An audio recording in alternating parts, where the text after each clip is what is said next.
सदाशिवसमारम्भां शङ्कराचार्यमध्यमाम् अस्मदाचार्यपर्यन्तां वन्दे गुरुपरम्पराम्। यं प्रव्रजेतमनुपेतमपेतकृत्यं द्वैपायनो विरहकातर आजुहावा पुत्रेति तन्मयतया तरवोऽभिनेदुः तं सर्वभूतहृदयं मुनिमानतोऽस्मि। नारायणं नमस्कृत्य नरं चैव नरोत्तमं देवीं सरस्वतीं व्यासं ततो जयमुदीरयेत्। श्री प्रह्लाद उवाच श्रवणं कीर्तनं विष्णोः स्मरणं पादसेवनम् अर्चनं वन्दनं दास्यं सख्यमात्मनिवेदनम् इति पुंसार्पिता विष्णौ भक्तिश्चेन्नवलक्षणा क्रियते भगवत्यद्धा तन्मन्येधीतमुत्तमम्।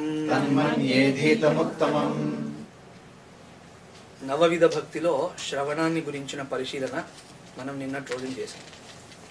శ్రవణం అంటే కేవలం వినడం కాదని, శ్రవణం అంటే ఏకాగ్రత, శ్రద్ధ, మననపూర్వకమైనటువంటి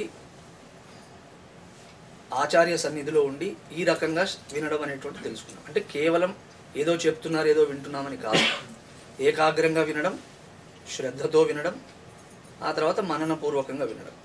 ఏకాగ్రత అన్నప్పుడు ఏం చెప్పాం? చాలా కాన్సన్ట్రేషన్తో వినమని చెప్పలేదు, అటెంటివ్నెస్గా వినమంటున్నాం. అటెంటివ్నెస్ ఎందుకు అంటున్నామంటే ఏ విషయం మనల్ని బాగా ఉద్ధరిస్తుందో మనకే తెలియదు. ఒక ఉపన్యాసం 2 గంటల సేపు వింటే ఆ 2 గంటల్లో ఏదో ఒక్క పదం మనల్ని ఉద్ధరించేదై ఉంటుంది. అంటే మిగతా ఉద్ధరించవని కాదు, ఆ ఒక్క పదం మన ఉన్నతికి మార్గాన్ని వేస్తుంది. So it becomes a gateway for hour growth. ఆ రకంగా చెప్పారు కాబట్టి ఏ పదాన్ని వదిలిపెట్టకుండా శ్రవణం చేయాలి. ఆ తర్వాత రెండవది అతి ముఖ్యమైనది శ్రద్ధ. శ్రద్ధ అన్నప్పుడు ఇంట్రెస్ట్ అని కాకుండా, ఫెయిత్ అని కాకుండా, ప్రమాణములో ప్రామాణ్య బుద్ధి కలిగి ఉండడం. అంటే పురాణములు చెప్తున్నవి సత్యము అని ఒప్పుకోవాలి. అంతేగాని ఇవేవో స్టోరీస్ ఇవి వింటే ఏదో దాంట్లో ఏదో మెసేజ్ ఉంటుంది, అది మనకు వస్తుంది, బట్ కృష్ణుడు ఉన్నాడో లేదో, రాముడు ఉన్నాడో లేదో, ఈ పురాణ పురుషులంతా ఉన్నారో లేదో ఇలా అనుకుంటూ వినకూడదు. అలా అనుకుంటూ వింటే వారు చెప్తున్నటువంటి అంశం పట్ల శ్రద్ధ కూడా పుట్టదు. కాబట్టి ఆ విషయాన్ని కూడా విస్మరించకుండా ఐతిహ ప్రమాణము అంటాం, ఇతిహాసమును ప్రమాణముగా స్వీకరించాల్సిందే. ఈ విషయంలో ఇంకొక ప్రస్తావన చేస్తాను నేను. ఇప్పుడు రాముడు ఉన్నాడు అనడానికి ప్రమాణం ఏమిటి? దానికంటే మొదలు ఇంకో ప్రశ్న వేస్తాను. నేను ఉన్నాను అనడానికి ప్రమాణం ఏమిటి? మీరు కళ్ళతో నన్ను చూస్తున్నారు, చెవులతో వింటున్నారు, కాబట్టి దర్శనము, శ్రవణము అనే ప్రమాణం చేత మనం ఆ విధంగా తెలుసుకోగలుగుతున్నాం. మరి రాముడు ఉన్నాడని ఎలా చెప్పేది? దానికి ఏ ప్రమాణం? ప్రత్యక్షమా, అనుమానమా, అర్థాపత్య, అనుపలబ్ధ? ఏది పనిచేస్తుంది? ఏది పనిచేయదు. రాముడు ఉన్నాడనేటువంటిది కేవలం మనకు తెలిసేది పురాణం చేత, రామాయణం చేత, ఇతిహాసం చేత. కాబట్టి ఇతిహాస ప్రమాణమును అంగీకరించాల్సిందే.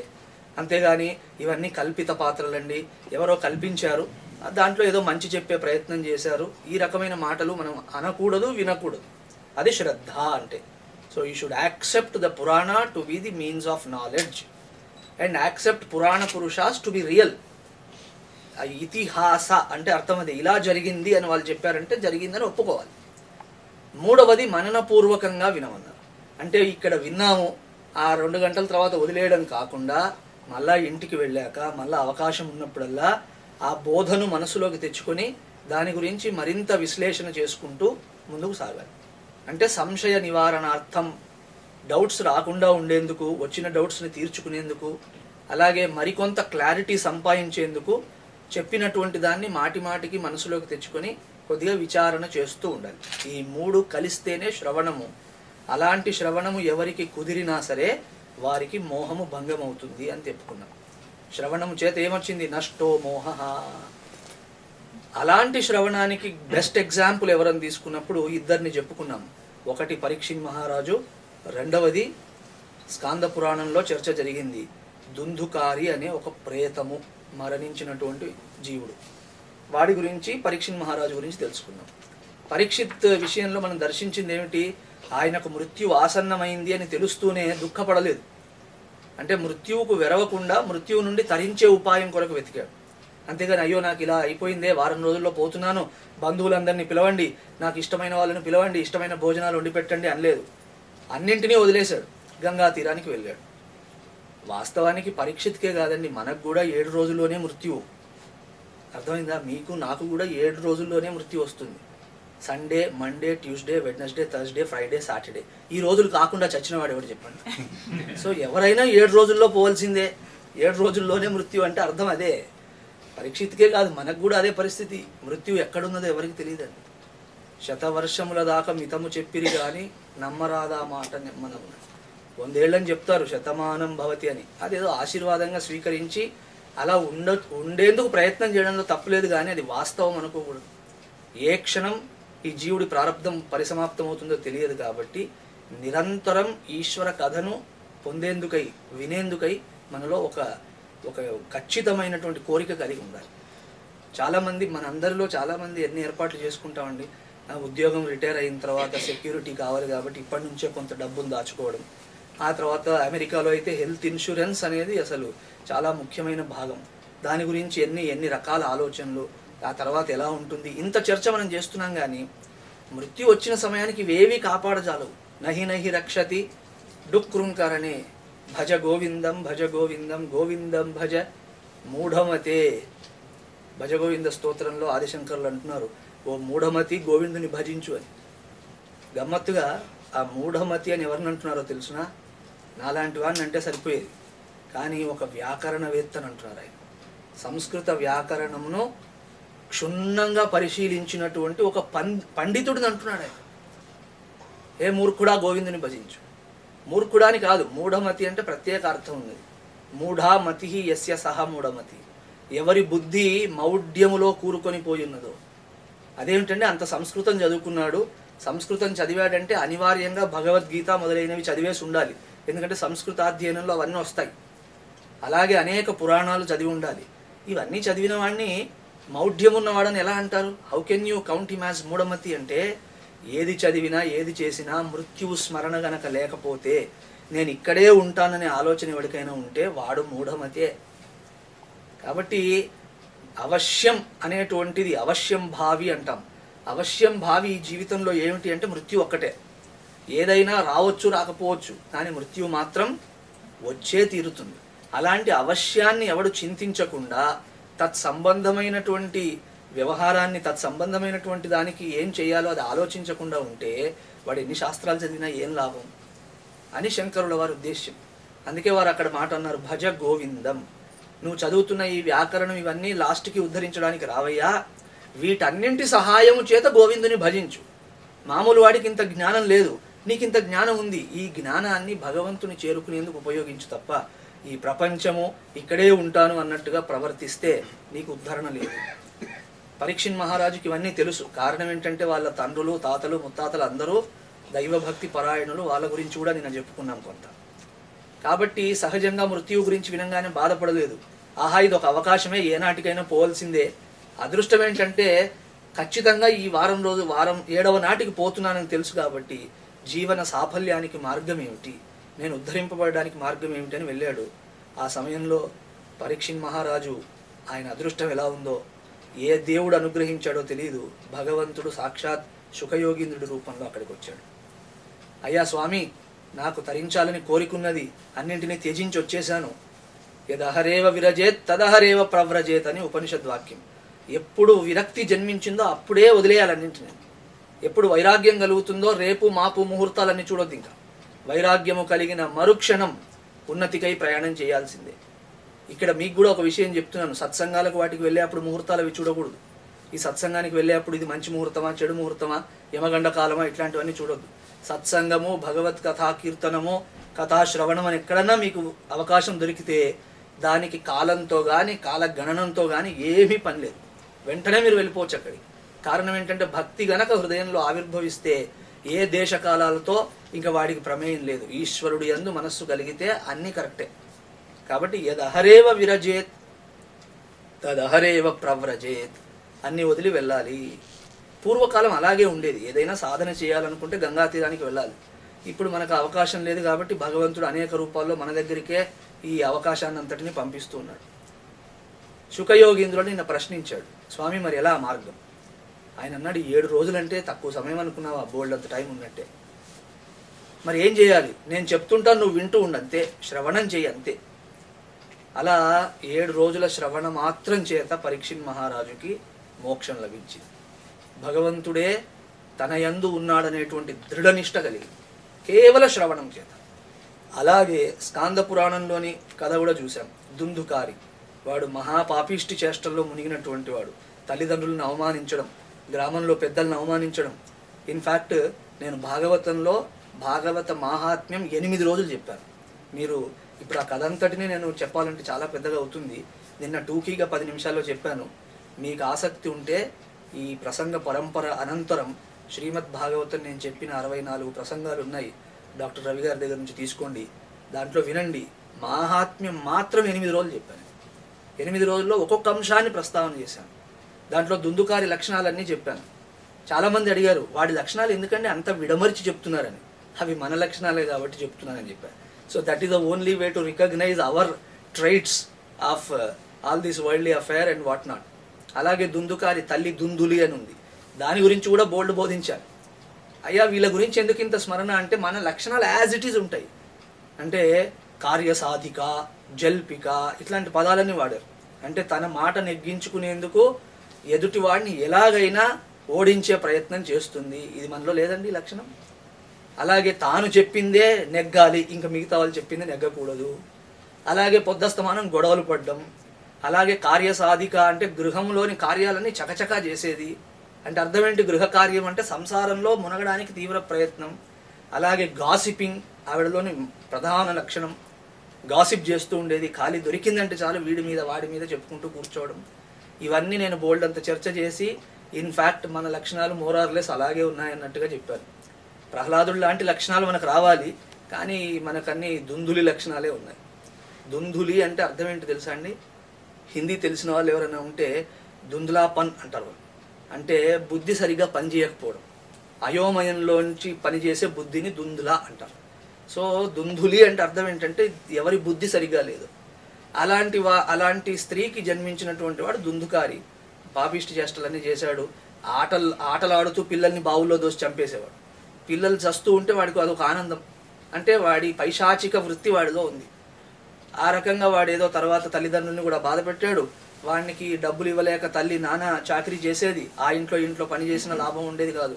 చివరికి ఆ తల్లి కూడా బాధపడి ఇలాంటి పాపిష్టి వాడికి అన్నాను, నేను చేసిన తప్పుకే ఇలా అయిందనుకుంది. ఆవిడ కూడా ఆత్మహత్య చేసుకుంది. తల్లిదండ్రి ఇద్దరు లేరు. ఇంకా వాడికి పరమానందం కలిగింది. బాగా డబ్బు కావాలి, ఎందుకంటే అతనికి చేరిన సంసర్గం కూడా అలాగే ఉంది. స్నేహితులు వ్యవహారం అలాగే అయిపోయింది. చివరికి వేశ్యాలోడు అయిపోయాడు. వేశ్యలను తృప్తిపరచాలంటే ఊరికే అయ్యే పని కాదు కాబట్టి ఒకరోజు రాజుగారి ఖజానాను కొల్లగొట్టాడు. ఆ డబ్బంతా తెచ్చి వేశ్యలకు ఇచ్చాడు. వాళ్ళు ఆ డబ్బును తీసుకున్నారు. మళ్ళీ ఒక ఉపాయం ఆలోచించారు. ఎలాగూ రాజుగారు వీడిని పట్టుకుంటారు, ఆ తర్వాత వీడిని ఎలాగూ చంపాల్సిందే. ఆ చంపి ఈ ధనమంతా మళ్ళీ లాక్కుంటారు. ఈ గొడవంతా ఎందుకు? డబ్బు మన దగ్గర ఉంటుంది, వీడిని మనమే చంపేస్తే పోలే అనుకున్నారు. మంచానికి గట్టి కాల్చిపడేశారు. ఆ తర్వాత వాడు ప్రేతం అయ్యాడు. వాడికి అప్పుడు బుద్ధి వచ్చింది, అరేరే నేను ఎక్కడెక్కడ నాది నేను అనుకున్నానో అక్కడి నుంచే నాకు దుఃఖం సంప్రాప్తమైంది. నాకు ఉన్నతిని ప్రసాదించాలనుకున్న మా తండ్రి గారు ఆత్మదేవుడు, ఆయన మాట నేను వినలేదు. అలాగే మా సోదరుడు గోకర్ణుడు ఉన్నాడు. అతని సంస్కారం చూసైనా నేను ఈ సంస్కారంలో లేశమాత్రమైనా పొందాలనే కోరిక నాకు పుట్టలేదు అని ఆ రకంగా పరిభ్రమిస్తూ ఉంటే ఒక సన్నివేశంలో గోకర్ణుడితో మళ్ళా సమావేశం కుదిరింది. గోకర్ణుడు ఎందుకో వాళ్ళ ఊరొచ్చాడు. ఆ ఊరికి వచ్చినప్పుడు ఇతను కొంత ప్రేత రూపంలో అతనికి కనిపించి, నన్ను ఉద్ధరించవయ్యా, ఏదో రకంగా నన్ను కాపాడు, నేను నీ అన్నను ఎటుగాని పరిస్థితిలో ఉన్నానంటే గోకర్ణుడు అలా ఆశ్చర్యపోయాడు. గయలో శ్రాద్ధం చేసి వచ్చాడు అతని కొరకు. గయా శ్రాద్ధమే పని చేయట్లేదంటే ఇది ఎక్కడి గొడవ? ఎందుకంటే గయలో శ్రాద్ధం పెడితే ఇంక మళ్ళా పెట్టక్కర్లేదు అన్నట్టుగా మనలో కూడా చాలామంది వెళ్ళి అక్కడ పెట్టొస్తుంటారు. తల్లిదండ్రుల మీద ప్రేమతో కాదు, వీళ్ళ దుంపదేగా పెట్టేస్తే ఇంక అయిపోతుంది, జన్మంతా పెట్టక్కర్లేదని. కానీ శాస్త్రంలో ఎక్కడా గయా శ్రాద్ధం పెట్టాక మళ్ళా పెట్టకూడదని నియమం లేదు. ఎవరైతే అనారోగ్య పీడితులై ఉన్నారో, ఎవరికి శ్రాద్ధాది కర్మ నిర్వహణ చేయడంలో ఫిజికల్ ఇనెబిలిటీ ఉందో, కొన్ని వ్యాధులను శాస్త్రం పేర్కొంటుంది, అలాంటి వ్యాధులు వచ్చినప్పుడు మీరు శ్రాద్ధాది కర్మ చేయలేరు, అంత పటుత్వం ఉండదు. So some diseases, some kind of diseases ఆర్థికంగా పూర్తిగా చితికిపోయి ఏమీ చేయలేని పరిస్థితి, అలాంటి ఎక్సెప్షనల్ కేసెస్లో ఇక మనం ఏ విధంగానూ చెయ్యలేము అనుకున్నప్పుడు గయా శ్రాద్ధం చేశాక తర్వాత చెయ్యక్కర్లేదు అన్నారు. ఇది జనరల్ రూల్ కాదు, ప్రత్యేకమైన విధానంలో ప్రత్యేకమైన సన్నివేశంలో మాత్రమే స్వీకరించాలి. కానీ చాలామంది వాళ్ళ పరిస్థితి ఏంటంటే గయా శ్రాద్ధం చేస్తే మళ్ళీ పెట్టక్కర్లేదు కాబట్టి అక్కడికి వెళ్ళి శ్రాద్ధం చేయడమో, లేదా ఇంకా కొంత తెలివైన వాళ్ళు బద్రీనాథ్ వెళ్ళిపోతారు, బ్రహ్మకపాలంలో చేస్తే ఇంకా వాడికి ఏ శ్రాద్ధం పెట్టక్కర్లేదు. అది కథ కాదు. సరే, వెరసి మన విషయానికి వస్తే, నేను గయా శ్రాద్ధం చేశాను, అంత పుణ్యమైన కర్మ చేశాక నీకు ఇంకా దుర్గతి ఎలా ఉంది? మరి ఏమో నాకు తెలియట్లేదు, మరి నా పాపాలకు అంత ప్రాయశ్చిత్తం లేదేమో, కానీ నన్ను ఉద్ధరించు.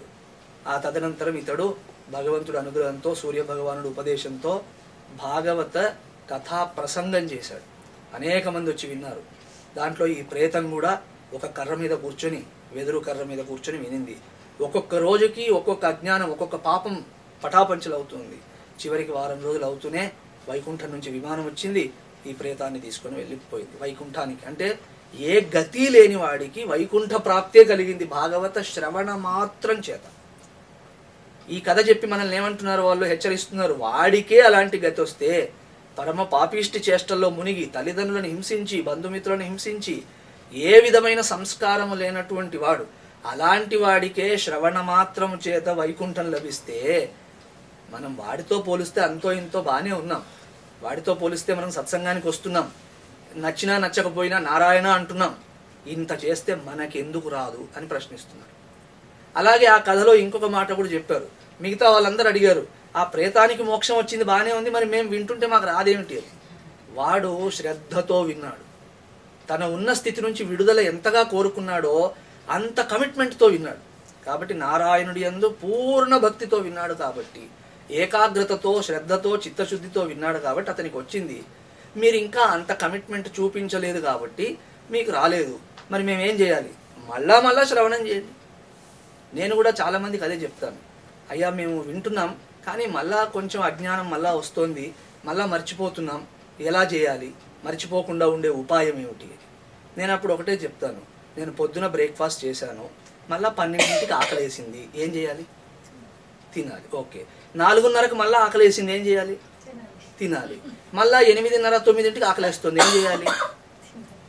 అంటే మీకు జవాబు అర్థమైపోయింది. ఇప్పుడు నేను చదివాను, మర్చిపోయాను, ఏం చేయాలి? మళ్ళీ చదవండి, మళ్ళీ శ్రవణం చేయండి, మళ్ళీ అధ్యయనం చేయండి. మళ్ళీ మర్చిపోయానండి, మళ్ళీ ఏం చేయాలి? మళ్ళీ అదే చేయండి. ఎప్పటి వరకు చేయాలి? కడుపు నిండేంత వరకు చేయాలి. భాగవతంలోని మొదటి శ్లోకాన్ని చూస్తే, నిగమ కల్పతరోర్గలితం ఫలం సుఖముఖాద్ అమృత ద్రవ సంయుతం పిబత. ఎంత మంచి మాట అండి ఇది.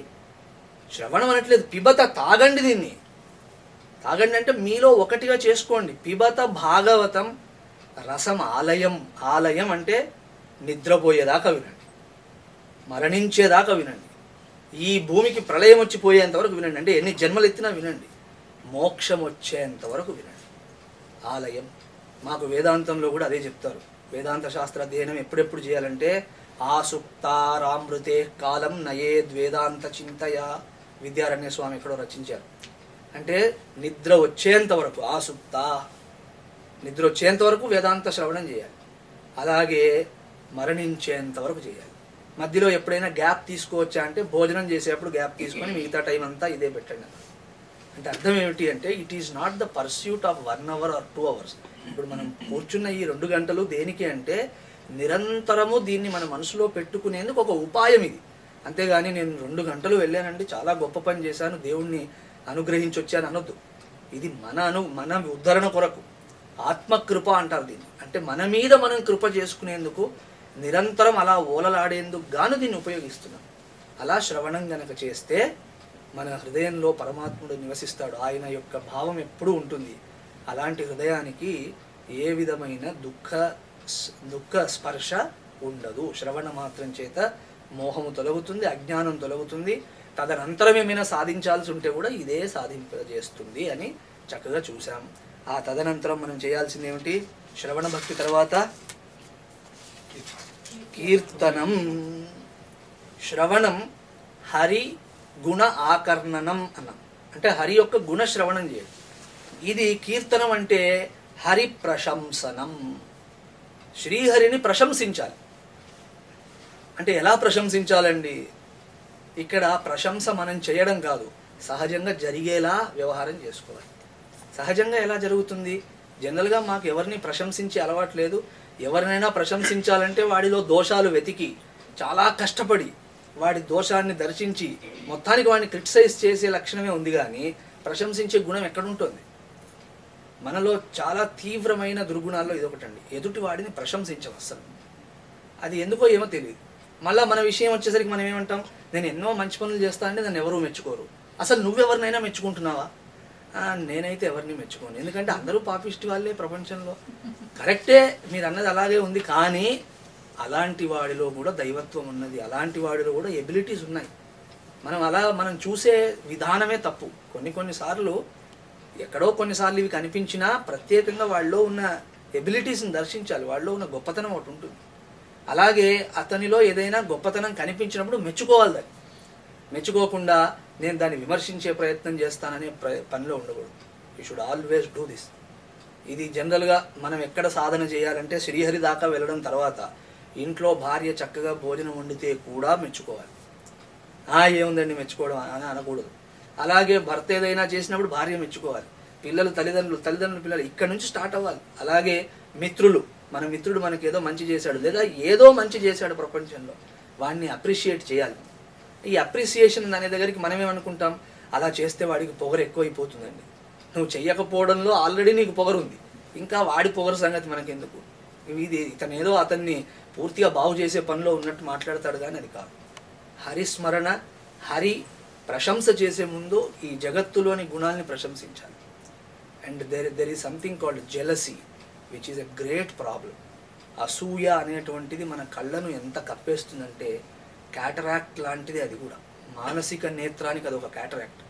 సో లోపల ఉండి అసలు ఏమీ చూడనివ్వదు. అండ్ ఆచార్యులు భాష్యంలో రాశారు, ఇచ్ఛా, ద్వేషము, అసూయ ఇత్యాదులు ఎవరి హృదయంలో ఉంటాయో వారికి కళ్ళెదుట జరుగుతున్న విషయమే బోధపడదు. అలాంటి వాడు బ్రహ్మచింతనం ఏం చేయగలుగుతాడు అని ప్రశ్నిస్తారు. వాడి కళ్ళ ఎదుట జరుగుతున్న ఎపిసోడ్ ఏంటో వాడికి అర్థం కాదు. He will have his own commentary of it. అంటే he never pays attention to what is really happening. He sees only what he likes to see. ఈ పరిస్థితిలో ఉంటే ఉన్న వాస్తవమైన బ్రహ్మాన్ని ఎట్లా చూస్తాడు? బ్రహ్మం అంటే ఏమిటండి? వస్తు అంటారు దాన్ని. వస్తు అంటే వసతీతి వస్తు, ఏది ఉన్నదో అది వస్తువు. సో అలాంటి రియాలిటీని ఎలా తెలుసుకోగలుగుతాడు ఇతను? కాబట్టి అసూయ అనేటువంటి దాన్ని దూరం చేసుకోవాలి. దాని కొరకు రకరకాల మంది రకరకాల అభ్యాసాలు చెప్తుంటారు. మీరు అందరిలో భగవంతుని చూడండి, ఇవన్నీ అయ్యే పనులు కాదు. భగవంతుడిలో ఎలా చూస్తామండి? భగవంతుడిలోనే భగవంతుని చూడలేకపోతున్నాం.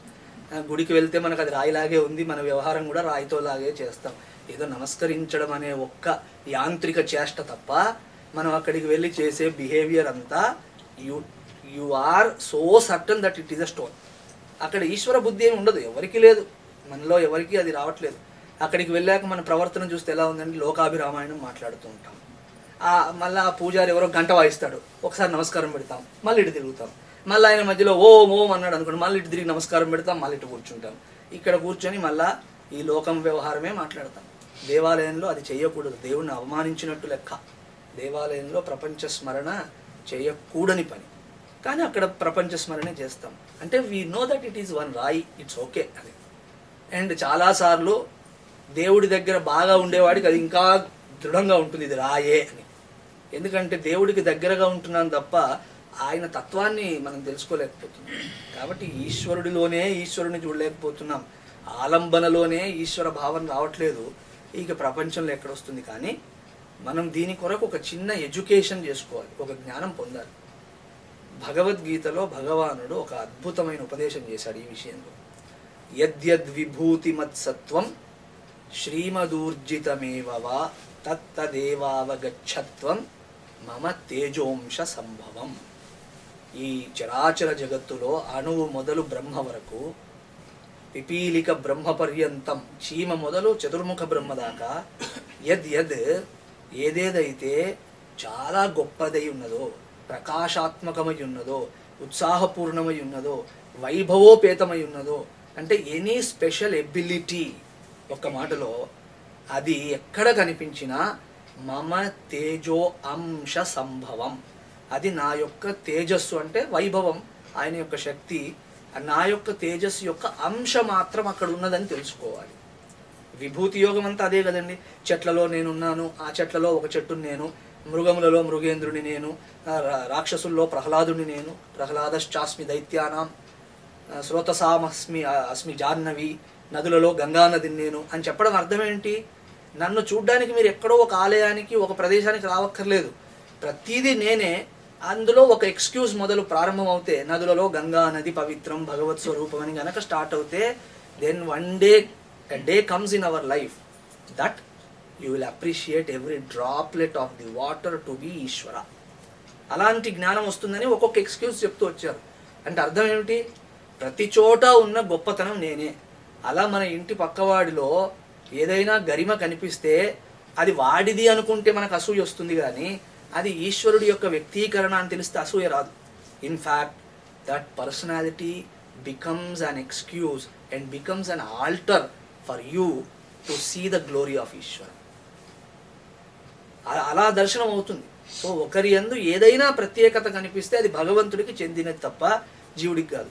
అలాగే నాలో మీలో మనకు మనంగా కూడా నాలో ఈ ప్రత్యేకత ఉంది అని అనిపించినప్పుడు అది నాది అనిపించదు, అది ఈశ్వరుడిది నా యందు ఉన్నది అనిపిస్తుంది. సో ఎప్పుడు ఈ రికగ్నిషన్ వస్తుందో, ఎదుటివాడిలో కనిపించినప్పుడు భక్తి ఉంటుంది, మనలో కనిపించినప్పుడు కృతజ్ఞత ఉంటుంది.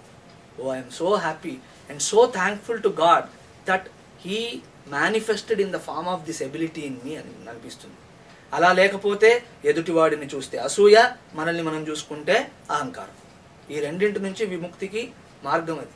కాబట్టి కీర్తనము అన్నప్పుడు ఎలా తీసుకోవాలంటే, ఎప్పుడైనా ఒక వైభవాన్ని మనం చూసినప్పుడు మనకు తెలియకుండా దాన్ని మెచ్చుకుంటాం.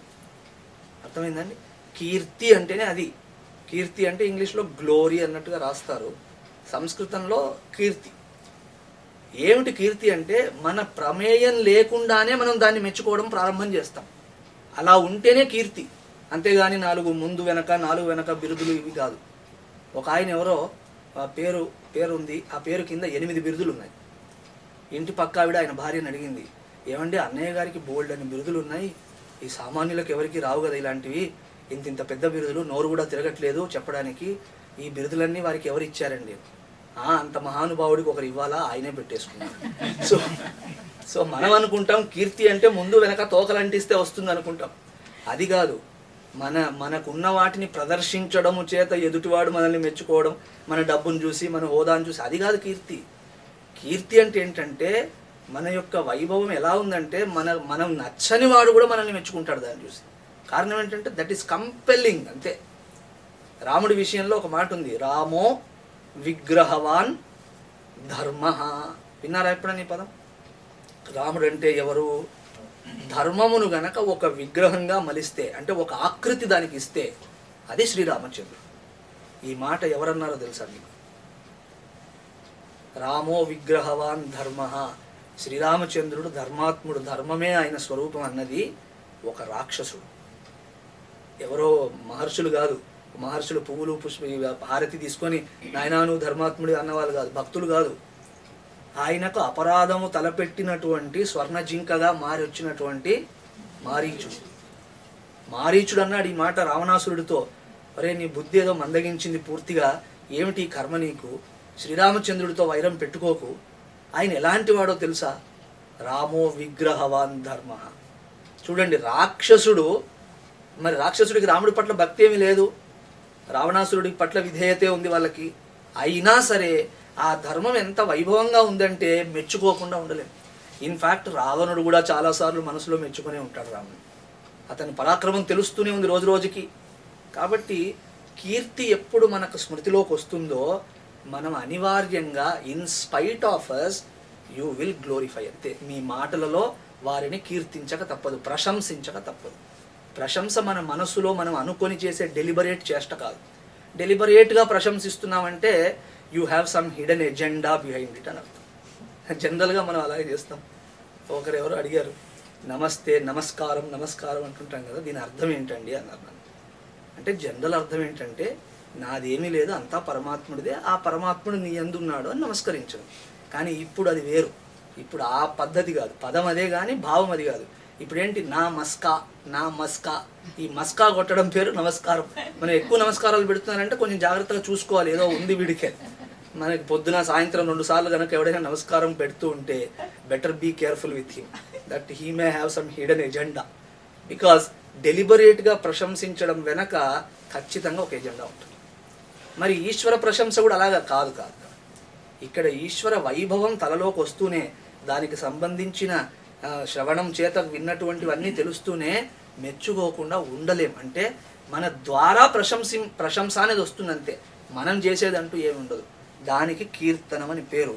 సో ఎప్పుడైతే మహాత్ముల సన్నిధికి వెళ్ళి శ్రవణము చేసి భగవత్ కథల ద్వారా భగవంతుడి యొక్క గుణ రూప నామ ప్రభావ స్వభావాది యొక్క గొప్పతనం ఎప్పుడైతే చూస్తామో, ఆ తదనంతరం మనం ఎప్పుడు ఎక్కడ కూర్చున్నా అది మన చిత్తవృత్తిలోకి వచ్చేస్తుంది.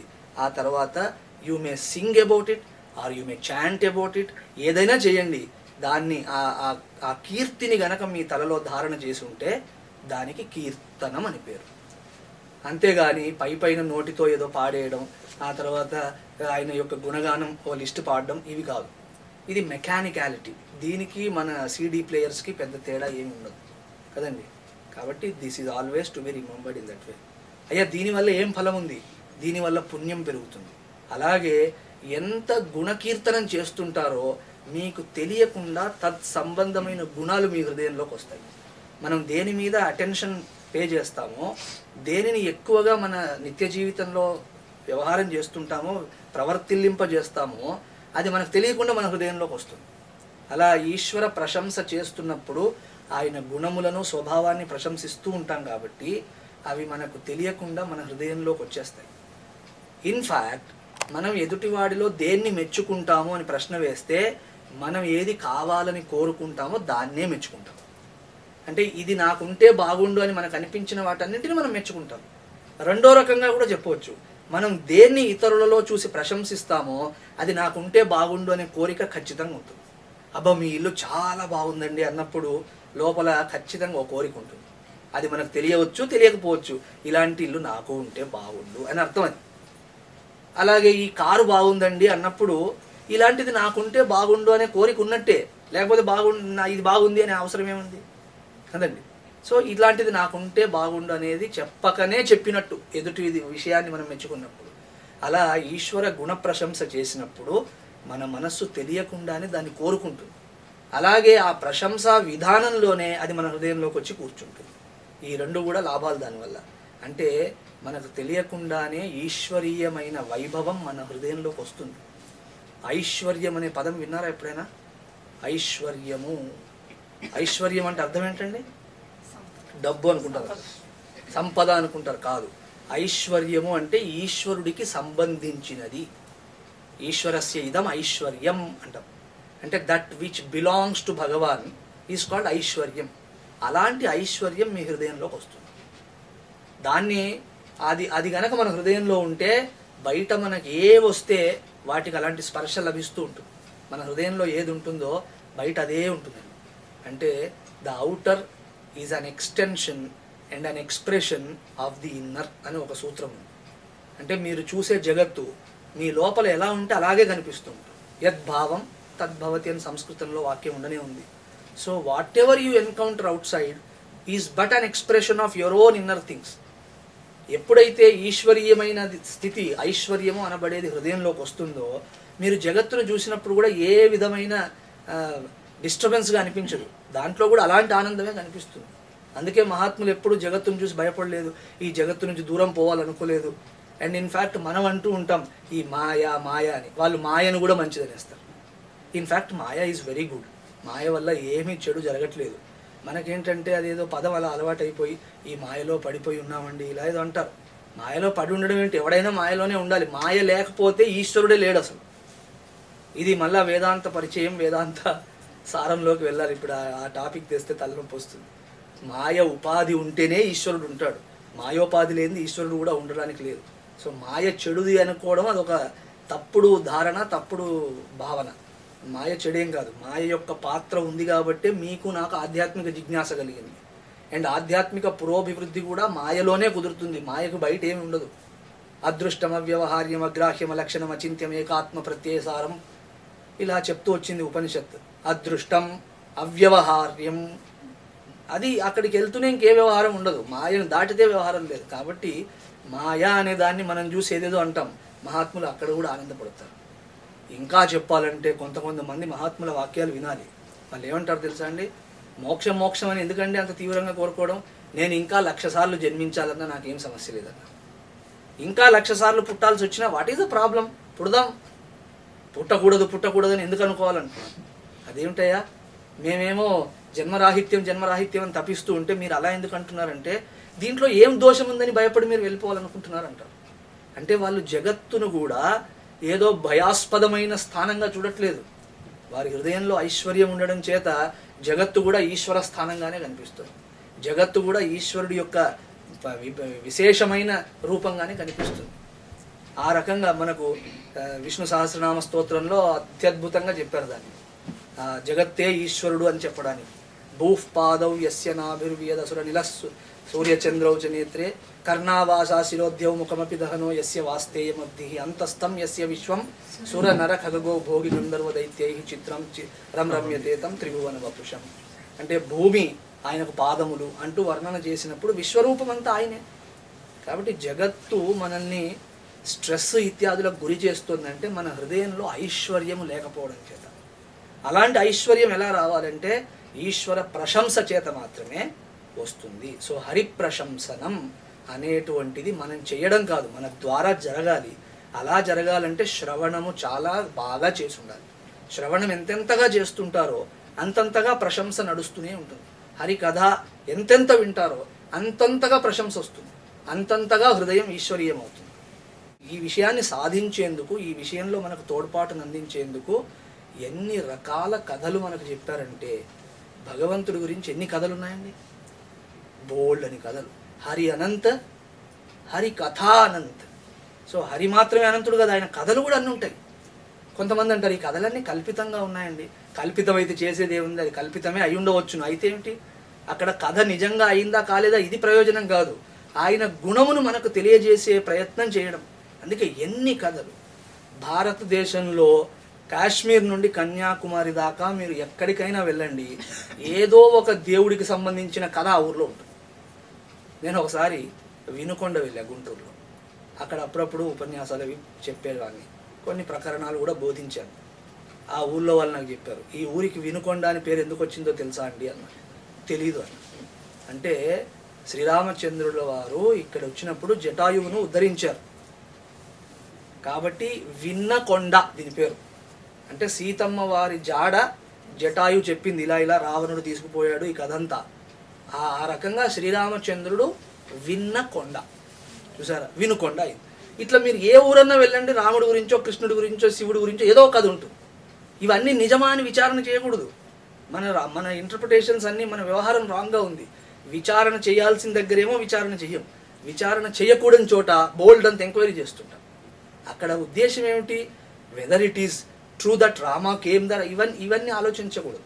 అక్కడ ఏమిటంటే ఎన్ని కథలు చెప్పాలో అన్ని చెప్తే ఆ రకంగా విని విని విని విని మనస్సులోకి అది వెళ్ళి ప్రశంసించడం అనే గుణం బయటకు వస్తుంది అనేది తాత్పర్యం. సో ఇన్ని కథలు ఎందుకండి ఒక్క భగవంతుడి గురించి అంటే ఇదే పర్పస్. అండ్ ఇంకోటి ఏమిటి, ఇన్ని కథలు ఎందుకు చెప్పాల్సి వచ్చింది, ఒకరికి శ్రీరాముడు అంటే మనసు లయిస్తుంది, ఒకరికి శ్రీకృష్ణుడు అంటే మనసు లయిస్తుంది, ఒకరికి అమ్మవారి పేరు చెప్తే మనసు ద్రవిస్తుంది. కాబట్టి వారి వారి చిత్తవృత్తిని అనుసరించి, వారి వారి ఆసక్తిని గమనించి భగవంతుడికి ఇన్ని రూపాలు కల్పించాల్సి వచ్చింది. ఒక్కొక్క రూపానికి బోల్డ్ అని కథలు చెప్పాల్సి వచ్చింది. కాబట్టి వెరసి మన ఆధ్యాత్మిక సాహిత్యం ఎంత పెద్దదైపోయిందంటే మనం దాన్ని ఒక చోట పెట్టి చూడడం కూడా కుదరదు. అలాగని శ్రీకృష్ణుడి భక్తుడు శ్రీరాముడి కథ విని ఇదేదో చాలా గొప్పగా ఉంది కాబట్టి నేనేమైనా పార్టీ మార్చుకోవాలా అనుకోవాల్సిన పని లేదు. మీరు ఇంకొన్ని కథలు వింటే శ్రీరాముడి కంటే ఇంకెక్కువగా శ్రీకృష్ణుడిది వస్తుంది. వీళ్ళిద్దరి పార్టీ కాదండి, నేను కొంత విమెన్ వ్యవహారం ఇదంతా నాకు ఓన్లీ అమ్మవారే జగజ్జనని అంటే 2-3 కథలు ఎక్కువ వినండి, ఆవిడ దయ వల్లే వీళ్ళు అంటున్నారని చెప్పేస్తాను. ఇక్కడికి వస్తే శ్రీరాముడి దయ వల్లే జగత్ అంతా నడుస్తుందంట. లేదండి నాకు ఆంజనేయుడు అంటే చాలా ఇష్టం, ఆంజనేయుడు ఉన్నందుకే శ్రీరాముడు ఉన్నాడు అంటారు. అంటే మీరు ఎక్కడ పోండి వీళ్ళు ఉంటేనే అన్నీ అవుతున్నాయని ప్రతి వాళ్ళకి చెప్తారు. కారణం ఏమిటి? ఆ సంబంధంలోని భక్తుడికి ఆ కథాశ్రవణానికి ఆసక్తి కలిగించేలా, వాడి మనస్సు పూర్తిగా ఆ గుణములో లయించేలా ప్రయత్నం చేయడం. సో భారతీయ సంస్కృతి కేవలం ఈ పై విషయాల కొరకు ఉన్నది కాదు, నా మనస్సును భగవంతుడికి ముడివేయడానికి ఉంది. ఈ కథలన్నింటి ప్రయోజనం అది. సో ఆ రకంగా నామ రూప లీలా ప్రభావ స్వభావాది ప్రశంసనం చేయవలసి ఉన్నది. వేదమును కూడా పరిశీలన చేస్తే వేద పారాయణం అన్నా వేద ఘోష అన్నా కూడా కీర్తనమే. మనం ఏంటనుకుంటామంటే కీర్తనం అంటే తాళాలు అవి వాయిస్తూ చేసేది కీర్తనము, మిగతావన్నీ వేరే అనుకుంటాం. కానీ కీర్తన కిందికి ఏవే వస్తాయంటే వేద పారాయణం, మంత్రజపం, నామజపం, ఏకాంతంగా కూర్చొని భగవంతుని మనస్సులో భావన చేయడం, ఆ తర్వాత విశేషంగా ఇప్పుడు పనికొచ్చేది ఇది కాబట్టి ఇది ఎక్కువ చెప్తున్నాను, సంకీర్తనం. ఇన్నింటినీ కలిపి కీర్తన అంటారు. So singing the glory is in the form of many things. వేద పారాయణం చేస్తున్నాం, మనం రోజు నారాయణ సూక్తం చదువుతున్నాం. దాంట్లో ఏమిటి అర్థం? సూక్తం అంటే ఏమిటి? సు ఉక్తం అంటే ద వెల్ సెడ్ వర్డ్ అని. ఇంగ్లీష్లో వెల్ సెడ్ అంటుంటారు కదా, అంటే బాగా చెప్పబడినది, బాగా స్తోత్రము చేయబడినది, దాని పేరు సూక్తం. సో నారాయణ సూక్తం చదువుతున్నప్పుడు మనం అనుకోవచ్చు ఇదేదో వేద పారాయణం చేస్తున్నామని, కానీ వెరసి మనం చేస్తుంది కీర్తనమే. శ్రీ సూక్తం చదివినప్పుడు ఏం చేస్తున్నాం? జగజ్జనని లక్ష్మిని కీర్తిస్తూ ఉన్నాం. అలాగే అన్య సూక్తాలు చదివినా, అన్యమైనటువంటి స్తోత్రాలు చదివినా, విష్ణు సహస్రనామ స్తోత్రం అన్నారు అంటే ఏమిటి అర్థం? విష్ణువు యొక్క కీర్తిని గానం చేస్తున్నాం. అలాగే శివ సహస్రనామ స్తోత్రం దాన్ని గానం చేస్తున్నాం. కాబట్టి కీర్తి యొక్క గానమే. సో ఒక వ్యక్తి నిష్ణాతుడై స్వరాన్ని చక్కగా అనుష్ఠిస్తూ సస్వరంగా వేద పారాయణ చేసినప్పుడు అతను చేస్తున్నది కీర్తనమే. అలాగే ఒక ఆయన ఇలాంటివన్నీ చేయకుండా ఒక గురువుని ఆశ్రయించి ఆ గురువు ద్వారా ఒక మంత్రాన్ని పొంది ఆ మంత్రాన్ని జపం చేస్తున్నాడు, ఆ మంత్ర జపం కూడా కీర్తనమే అంటారు. అంటే పారాయణము జపము కూడా కీర్తనే. అలాగే కొంతమంది ఏం చేస్తున్నారు, మంత్ర జపమే చేయలేం కాబట్టి నామ జపం చేస్తారు. ఇక్కడ 2-3 విషయాలు అవాంతరములే కానీ ప్రస్తావన చేయాల్సి ఉంది. అంటే though they are secondary, it's good to talk about them now because this is the right time. వేదము అందరూ చెప్పగలిగినటువంటి పరిస్థితి లేదు, ఎందుకంటే వేదాధ్యయనం చేసి ఉండాలి. అలాగే శబ్దోచ్చారణ కరెక్ట్గా ఉండాలి. ఇప్పుడున్న తరుణంలో పదాలన్నీ సగం సగం మాట్లాడడం, విరిచి మాట్లాడడం, సాగదీసి మాట్లాడడం, ఇలాంటివి అలవాటైన మనకి వేదంలో ఉన్న శబ్దాన్ని ఖచ్చితంగా పలకడం అనేది కష్టమే. అండ్ రెండవ విషయం ఏంటంటే అది ఆచార్యుడితోనే నేర్చుకోవాలి, ఆచార్యుడు బోధించాలి. అలాగే వేదము అతి పవిత్రముగా భావింపబడుతుంది కాబట్టి వేద శబ్దాన్ని ఉచ్చరించాలన్నప్పుడు తగిన పవిత్రత మనలో ఉండాలి. ఆ పవిత్రత దేహానికి ఉండాలి, మనస్సుకు కూడా ఉండాలి. అందుకే వేదము అందరికీ నిర్దేశింపబడదు, ఇది అందరూ చెప్పకూడదు. వాస్తవమైన నియమం అది, ప్రతివాడు చెప్పకూడదు అని శాస్త్రం అనేసరికి అంటే మేము తక్కువ వాళ్ళమని కాదు. ఇప్పుడు ఒక సైంటిఫిక్ ల్యాబొరేటరీకి వెళ్ళినప్పుడు మీరు లోనికి రాకూడదు అంటారు. అంటే అంత మాత్రం చేత మనం ఏమి ఈ దేశం సిటిజన్స్ కాదంటామా? అంత మాత్రం చేత అవమానిస్తున్నాం అంటామా? That requires some special requirements and special abilities and what not కదండి. ఇప్పుడు మనమే ఉన్నాం, డాక్టర్ గారితో అన్నా అనుకోండి నేను కూడా ఆపరేషన్ థియేటర్లోకి వస్తానని, రానివ్వరు. ఎందుకంటే మీరు అది చూసి తట్టుకోగలరు, తట్టుకోలేరు.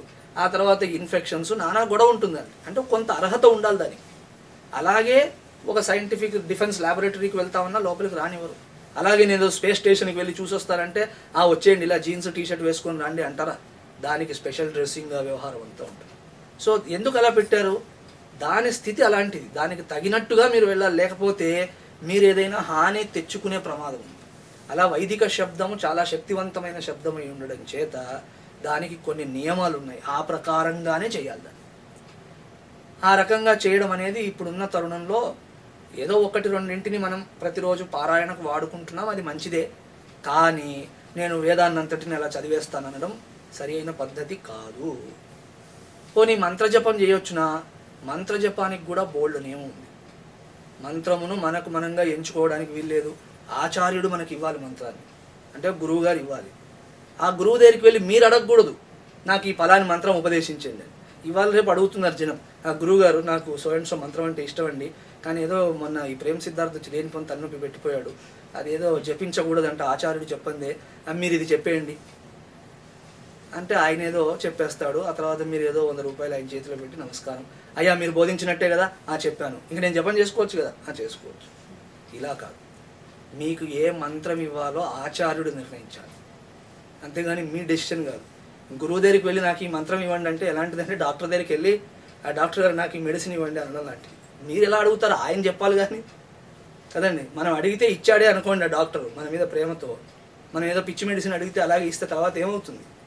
ఒకే మాత్ర వైకుంఠ యాత్ర. కాబట్టి ఆచార్యుడి దగ్గర కొంతకాలం మనం ఉండాలి. ఉంటే ఆయన మన చిత్తాన్ని పరిశీలిస్తాడు, మనలో ఎలాంటి గుణం ఉన్నది, ఆ గుణం ఎలాంటి దానికి అనుసంధానం అవుతున్నది చూసి తత్సంబంధమైన మంత్రాన్ని ఉపదేశించాలి. అంటే ఆచార్యుడికి మీరు అంత టైం ఇవ్వాలి. ఇక్కడే 9:30 దాటుతుంటే అల్లల్లాడిపోతున్నారు అందరూ. ఇంకా పూర్తి టైం ఇచ్చి ఆయన చెప్పినట్టు వింటూ ఆయన సన్నిధిలో ఉండి ఆయన చెప్పేదాకా ఓపికగా కూర్చునే పరిస్థితి ఎవరికి ఉందండి? So more or less people try to become gurus than shishyas immediately. ఎందుకంటే గురువు అవ్వడం సులభం, శిష్యుడు అవ్వడం కష్టం కదండి.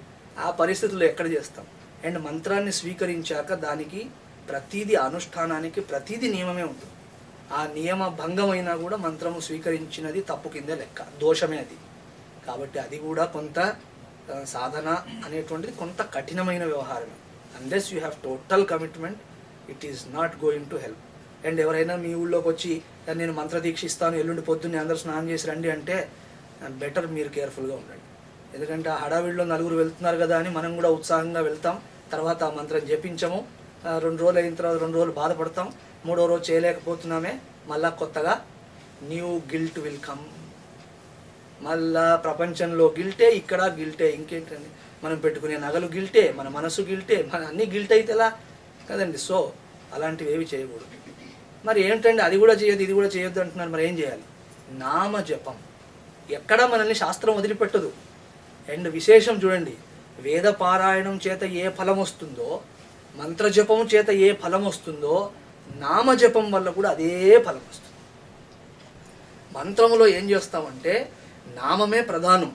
నామానికి చతుర్థి విభక్తిని కలిపేసి ఇప్పుడు నారాయణ అనే నామం ముందు ప్రణవాన్ని చేర్చి చివరిలో విభక్తిని చేర్చి ఓం నారాయణాయ నమః, అదే ఓం నమో నారాయణాయ, ఓం శ్రీరామచంద్రాయ నమః అంటే అది మంత్రం. దాంట్లో మనం ఏం చేస్తాం? ఇవన్నింటి జోలికి వెళ్లకుండా నామమే కేంద్రం కదా, ఆ నామాన్ని స్వీకరించేసాం. రామాయ నమః అనడం మళ్ళా పద్ధతి వ్యవహారం అన్నాం కదా, రామ అనండి అంతే. దానికి మీరు ఎక్కడ కూర్చున్నా ప్రాబ్లం లేదు, ఎక్కడ ఉన్నా ప్రాబ్లం లేదు, దానికి జాతితో ప్రస్తావన లేదు, దానికి ఎలా ఉండాలని ప్రస్తావన లేదు, నియమం లేదు, ఏమీ లేదు. ఎప్పుడు నచ్చితే అప్పుడు, ఎప్పుడు స్మృతిలోకి వస్తే అప్పుడు రామ రామ రామ రామ అంటూనే ఉండొచ్చు. దానికి ఎలాంటి అర్హతతో పని లేదు. అలాగే నారాయణ నామం ఎవరు పడితే వాళ్ళు అనవచ్చు, ఎక్కడ పడితే అక్కడ అనవచ్చు. శ్రీమద్ రామానుజులు ఆలయం గోపురం మీదకి ఎక్కి ఉపదేశం చేశారు ఊళ్ళో ఉన్న అందరికీ, నారాయణ నామం అంత పవిత్రమైంది అని. కాబట్టి మనం నామజపం అంటే ఏమిటి అర్థం? నారాయణ నారాయణ నారాయణ నారాయణ, ఖాళీగా ఉన్నప్పుడల్లా అంటూనే ఉండాలి. ఎక్కడెక్కడ అవకాశం వస్తే అంటూనే ఉండాలి నారాయణ నారాయణ. ఇన్ఫ్యాక్ట్ నారాయణ నామాన్ని ఎక్కడ వెళ్ళినా 4 సార్లు అనుకోవడం ప్రారంభం చేయండి. మీరు 4 టైమ్స్ అనాలి దాన్ని, నారాయణ నారాయణ నారాయణ నారాయణ. నా ముందే అనట్లేదు, ఇంక తర్వాత ఏమంటారు మీరు కదా? నేను ఇంత అరిచి చెప్తుంటేనే అనట్లేదంటే రేపు అంటారా మీరు? అంటే మంచిది. నారాయణ నామం 4 సార్లే, ఎక్కువ అవసరం లేదు. ఇంట్లోంచి బయటకు వెళ్తున్నారు, అలవాటు చేసేసుకోండి నారాయణ నారాయణ నారాయణ నారాయణ. ఇంట్లోకి వస్తున్నారు నారాయణ నారాయణ నారాయణ నారాయణ. కారు ఎక్కుతున్నారు నారాయణ నారాయణ నారాయణ నారాయణ. బస్ అంతే. ఇప్పుడు నారాయణుడు అంటే ఏమిటో మనకు అర్థం అవుతుంది రోజు రోజుకి కదండి. హరి అంటే ఏమిటి, హరి యొక్క వైభవం ఏమిటి. మీరు నారాయణ అన్న మరుక్షణం ఇదంతా తనలోకి వస్తూ ఉంటుంది. 4 సార్లు నారాయణ శబ్దాన్ని గనక, నారాయణ నామాన్ని గనక మీరు ఉచ్చారణ చేస్తే ఎంత చిత్తశుద్ధో అంత చిత్తశుద్ధి కలుగుతుంది. అది నేను చేసి చూసిన వాడిని, నేను ఎప్పుడు అంటూనే ఉంటా, పొద్దస్తమానం నారాయణ నారాయణ అంటూనే ఉన్నాను. అలా అన్నప్పుడల్లా మనలో పాపనాశనం అవుతుంది, మనకు రావాల్సిన శాంతి లభిస్తుంది. కాబట్టి నామజపం ఈజ్ వెరీ గుడ్ థింగ్. అలాగే సంకీర్తనం, సంగీభూత కీర్తనం, సంకీర్తనం అని అర్థం. కలియుగంలో ఒక్కరుగా కూర్చొని చేస్తే త్వరగా నిద్రపోయే అవకాశం ఉంది. జనంలోనే నిద్రపోతున్నారు. ఒక్కడిగా సంగతి దేవుడు ఏంటి, ఈ దేవుడే ఎరుగు. ఒక్కడు కూర్చుంటే చేసేది ఏముంది. నా సభల్లో చూస్తూ ఉంటా, ఒక్కొక్కరు వచ్చి ముందు కూర్చుంటారు అండ్ కొద్దిసేపు అవ్వగానే మెల్లిగా కళ్ళు అలా అలా వాల్ చేస్తారు. ఆ తర్వాత వీడు నిద్రపోతే పోయాడు, పక్కన వింటున్న వాడిని ఇట్లా లాక్కొని వాడి భుజం మీద తలబెట్టి పడుకుంటాడు. ఇక వీడు చేసేది పాపం వీడు వినలేక నానా కష్టపడుతుంటాడు. వీడు ఏదైనా తప్పించుకుందామని జరిగితే వాడు చెయ్యి పట్టుకొని లాగి మళ్ళీ పెట్టుకొని పడుకుంటుంటాడు. ఈ బస్సుల్లో అట్లా చూస్తూ ఉంటాను. ఈ సత్సంగాల్లో ఇంతమందిలోనే నిద్రపోతున్నాం, ఒంటరిగా ఉంటే పరిస్థితి ఏమిటి? నేను ఒక ఊరికి వెళ్ళాను, వాళ్ళ ఇంట్లో ఉండాల్సి వచ్చింది. వాళ్ళు అన్నారు, మా ఇంట్లో పైన మెడిటేషన్ రూమ్ అని ఒకటి కట్టుకున్నానండి, రోజు ధ్యానం అది చేస్తాను, పొద్దున్నే 3ంటికి వెళ్తాను, 5 6 దాకా అక్కడే ఉంటాను. నేను అనుకున్నాను, ఆహా ఇంత గొప్పవాడినా, ఎందుకంటే నేను కూడా అంతసేపు కూర్చోలేను, కాబట్టి ఇతను should be a great Mahatma అని. తర్వాత ఆయన ధ్యానం చేస్తున్నాడు కదా, లోపలికి వెళ్ళి చూద్దామని ఊరికి 5:30 ప్రాంతంలో తలుపు తెరిచి వెళ్తే శుభ్రంగా నిద్రపోతున్నాడు. అండ్ అంతకుముందు నాతో చెప్పాడు, అది మామూలు మెడిటేషన్ కాదండి, కిందంతా పాలరాళ్ళు మార్బుల్ అండ్ సైడ్కంతా white colour and dim lights, air condition. నేను అన్న నిద్రకి మరి ఇవన్నీ కావాలి కదండి, ధ్యానానికి ఇవ్వక్కర్లేదు కానీ నిద్రపోవాలంటే కంపల్సరీ కావాలి ఇవన్నీ. You should have air condition and all that. And this fellow goes in side and sleeps. కాబట్టి ఏకాంతంగా అనుకుంటే వెంటనే పడుకునే ప్రమాదం ఉంది. కాబట్టి సమ్యక్ కీర్తనం, సంకీర్తనం, సంగీభూత కీర్తనం, సంకీర్తనం అంటే అందరూ ఒక చోట చేరి భగవంతుడి నామాన్ని గానం చేయాలి. గోవింద దామోదర మాధవేతి, ఏదో ఒక నామాన్ని గానం చేయాలి. అలా చేయడం చేత చాలా ఉత్తమ ఫలితం అందరికీ కలిసి కలుగుతుంది. అండ్ కలియుగంలో నామ సంకీర్తనే ప్రధానమైన సాధన, తర్వాత సాధనలన్నీ దీని తర్వాత. నామ సంకీర్తనే ప్రధానం అన్నాం కాబట్టి ఇది చేసి మిగతా మానేయొచ్చని కాదు. నేను ఒక చోట ఇలాగే ఉపన్యాసం చెప్పేటప్పుడు దుందుకారి కథ చెప్పంగానే చూడండి, ఒక్కొక్కరు ఏం వింటారో ఏమి లాజిక్ తెస్తారో అసలు ఊహించలేమండి. ఆ కథ అంతా విన్న తర్వాత నేనేం చెప్పానంటే, ఒక ప్రేతమునకే ముక్తి వస్తే మనకు కూడా వస్తుంది అని భావం. అంటే దాంట్లో ఒకడు అన్నాడు, లేదండి ఇంకో భావం కూడా ఉంది, మనం ఇప్పుడు ఏం చేయకపోయినా చచ్చాక ప్రేతం అయ్యాక కూడా ఉద్ధరణ ఉంటుంది. నీ దుంపదేగా, నేనేం చెప్తున్నా నువ్వేం వింటున్నావు అంటే, see the fellow from where these fellows bring the logic. కుతర్కంలో సామ్రాట్లు అనమాట వీళ్ళు, దుస్తర్కం అంటారు దీనికి ఆన్సర్ లేదు నిజంగా. అంటే వాడికి ప్రేతం అయ్యాక వచ్చిందంటే నేను కూడా ప్రేతం అయ్యి సంపాదిస్తాను. ఇంకా అవురానైనా నీ కర్మ నేనేం చేస్తాను కదా, మన పనేమి అందరినీ ఉద్ధరించే పని కాదు. నేను ఉపన్యాసం చెప్తున్నానంటే నా ఆనందం కొరకు చెప్తున్నానే తప్ప ఎదుటివాడు విని ఏదో అయిపోతాడు, అందరినీ ఉద్ధరించడానికి నేను మహాత్ముడిని జన్మించాను, ఈ పిచ్చి ఆలోచనలు నాకు లేవు. నేను ఈ ప్రసంగం చేస్తున్నానంటే this is for my benefit I'm doing. ఆ తర్వాత దాంతో భాగంగా మీకు కూడా వస్తే ఆ సంతోషం, అందరం కలిసి ఆనందపడదాం అంతేగాని నేనేదో వాడిని ఏదో ఉద్ధరించాలి కాబట్టి కాదు అని ఆర్గ్యూ చేయలేదు. నేను అన్నాను కరెక్టే, నువ్వు అలాగే సాధించదవుగాక, నువ్వు అనుకున్నట్టు నెరవేరాలి అనుకున్నాను. సో మన ప్రాబ్లం ఏంటంటే ఎక్కడి నుంచో ఇట్లాంటివన్నీ తెచ్చేసుకుంటాం. సో అలా కాకుండా అందరం కూర్చొని భగవన్ నామ సంకీర్తన చేయాలి. కలియుగంలో సంకీర్తనే ముఖ్యమైన సాధన అన్నప్పుడు అర్థం ఏంటంటే, మిగతా సాధనలన్నీ బాగుగా జరగాలంటే, చక్కగా జరగాలంటే మొదలు ఇక్కడ ప్రారంభం చేయాలి. కలవు కేశవ కీర్తనాత్ అన్నారు. కలియుగంలో కేశవుడి యొక్క కీర్తనతోనే మనం ముందుకు వెళ్ళగలుగుతాము. ఆ తర్వాత జపం విషయం వచ్చింది కాబట్టి దాంట్లో ఉచ్చ, ఉపాంశు, మానసం అని 3 ఉన్నాయి. ఉచ్చ జపం అంటే నామజపం చేసేప్పుడు నారాయణ నారాయణ నారాయణం, ఉచ్చ అంటే పైకి చేయడం. తర్వాత కొంతమంది నారాయణ నారాయణ మెల్లిగా వాళ్ళకు మాత్రమే వినిపించేలా కూడా చేయవచ్చు. ఆ తర్వాత మనస్సులో నారాయణ అనుకున్నా సరిపోతుంది. సో ఎలా చేసినా అంటే ఇప్పుడు 4-5 ఆప్షన్స్ వచ్చాయి మనకి. ఒకటి వేదపారాయణం, ఆ తర్వాత సహస్రనామాది పారాయణం, ఆ తర్వాత మంత్రజపం, ఆ తర్వాత నామజపం. అందులో పెద్దగా చేస్తున్నామా, మెల్లిగా చేస్తున్నామా, మానసికంగా చేస్తున్నామా, ఎలా చేసినా. ఆ తర్వాత సంఘీభూత సంకీర్తనం, అందరం కలిసి కూర్చొని సంకీర్తన చేయడం.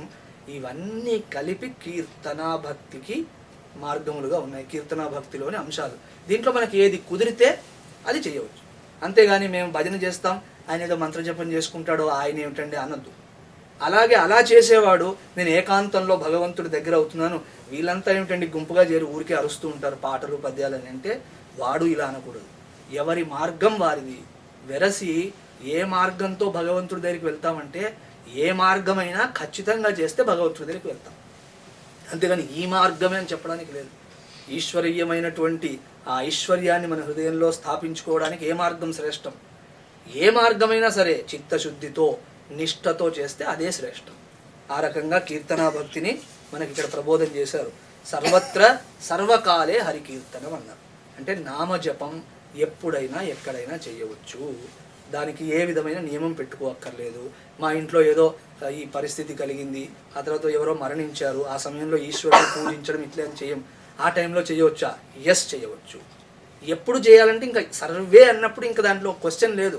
Any time, any place, wherever it is possible, you can chant the names of Bhagwan. In fact అలాంటి సమయాల్లో ఎక్కువ చేయాలి. హరి అంటే అర్థం తెలుసా అండి? భగవంతుడికి హరి అని ఎందుకు పేరు పెట్టారు? హరతి పాపాన్ ఇతి హరిహి, అంటే అందరి పాపములను హరించేవాడు. సో మనకి ఏదో కష్టమో దుఃఖమో వచ్చిందంటే అర్థం ఏంటి? ఎక్కడో పాపం ఉండడం చేతే కలిగింది. కాబట్టి అలాంటి పాపాన్ని తీసేవాడు హరి. కాబట్టి హరి అనే నామాన్ని ఎప్పుడైనా ఎక్కడైనా జపించవచ్చు. దీనికి ఇంకా మీరు నన్ను ఫర్దర్గా అడిగే అవసరం లేదు. సర్వత్రా, ఎనీవేర్, సర్వకాలే, at any time, any moment of time you can take Bhagwan's name. And ఇక్కడ శాస్త్రంలో 2-3 మాటలు ఉన్నాయి. కలేర్ దోషోర్నిధే రాజన్ అస్త్యేకో మహాన్ గుణ.